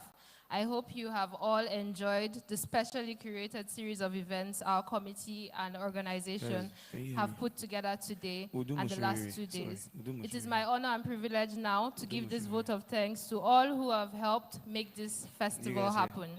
We would not be here without Koramo. So first and foremost, I would like to thank our host, Mrs. Bemi Shashore, CEO of Koramo, for giving us this opportunity to gather for 3 days to celebrate all expressions of words. The planning committee is grateful to Echo Hotels and Suites, our longest standing partners of 5 years, for providing a suitable venue for us. We would also like to thank Lotus Bank, Platform Capital, MedPlus Pharmacy, Asiri Magazine, Parisia Publishers, and Main Events and Campaigns for their immense sponsorship and support. I would like to thank the different opinion and thought leaders of the vast African literary and art world for taking time away from their busy schedules to allow the world and literary enthusiasts hear and learn from the overarching message of transcendence and defiance through words. This festival would be impossible without all of your support. Thank you, Mr. Femi Odubemi and Mrs. Bikia Graham Douglas, for giving aspiring film professionals a look into your personal journey to becoming the industry giants that you are today. The early motivations, the sacrifices, the investments, we are grateful for the rare insight. Thank you to the Koramo Writers Prize 2021 panel of judges, Mr. Judy Dada, Mrs. Lechi Eke, and Mr. Abubakar Adam Ibrahim, for committing months to meeting and reading manuscripts in order to find the next breed of African literary voices. I would like to thank this year's festival director, Miss Ikwo Diana Bassi, and the entire staff of Koramo Publishing, and the young men and women who volunteered to assist in executing the organization's vision and making it a reality. We are creating awareness about the power and diversity of words, and it is events like these that help us achieve that. Finally, I thank you all for taking the time to be here 3 consecutive days and for listening to me speak. I'm grateful for this opportunity. Have a great week ahead. Thank you. Thank you so much for that, Lolade. Okay, guys, it's time for our closing performance. So could we all please come forward, move to the seats in front. The people who have gone to have small chops have kind of run away, but those of us here, could we please all welcome Toby Live Music for his live performance.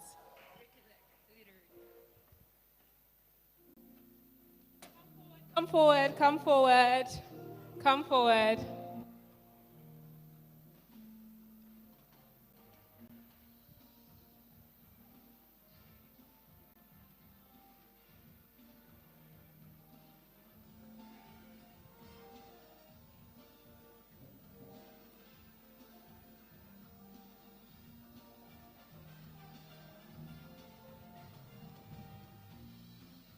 Ẹlẹ́dàá mi mo dìé mú, ẹlẹ́dàá mi mo dìé mú, mi ò gbọ́dọ̀ jábọ́. Ẹlẹ́dàá mi mo dìé mú, ẹlẹ́dàá mi mo dìé mú, mi ò gbọ́dọ̀ jábọ́. Mo wá dúpẹ́ oore àná bàbá, mo dúpẹ́. Mo wá dúpẹ́ oore òní o bàbá, mo dúpẹ́. Mo tún dúpẹ́ oore ọ̀la o bàbá, mo dúpẹ́. Bàbá mo dúpẹ́ o, bàbá mo dúpẹ́ o, bàbá mo dúpẹ́ o, bàbá mo dúpẹ́. Bí mo bá jí lówùúrọ̀ kùtùkùtù máa dorí mi mú. Mo ṣoríire o, ẹlẹ́dàá mi mo dúpẹ́ o. Bí mo bá jí lówùúrọ̀ kùtùkùtù máa dorí mi mú. Mo ṣoríire o, ẹlẹ́dàá mi mo dúpẹ́ o. Ọlọ́run àgbáyé, Ọlọ́run àgbáyé.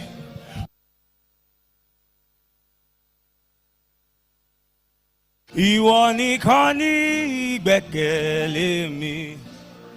Ìwọ nìkan ní ìgbẹ́kẹ̀lé mi. Bàbá bàbá bàbá bàbá mo dúpẹ́. Bọ́mọdé bá dúpẹ́ oore àná, a rí òmíràn gbà. Kò sẹ́ni tó lè ṣe é bí kì í ṣe wá o. Kò sẹ́ni tó lè ṣe é bí kì í ṣe wá o. Àtẹ́rẹrẹ kárí ayé, bí mo bá jí lówùúrọ̀ kùtùkùtù máa dorí mi mú. Mo ṣoríire o ẹlẹ́dàá mi mo dúpẹ́ o. Mo ṣoríire o ẹlẹ́dàá mi mo dúpẹ́ o. Mo ṣoríire o ẹlẹ́dàá mi mo dúpẹ́ o. Mo ṣoríire o ẹlẹ́dàá mi mo dúpẹ́ o.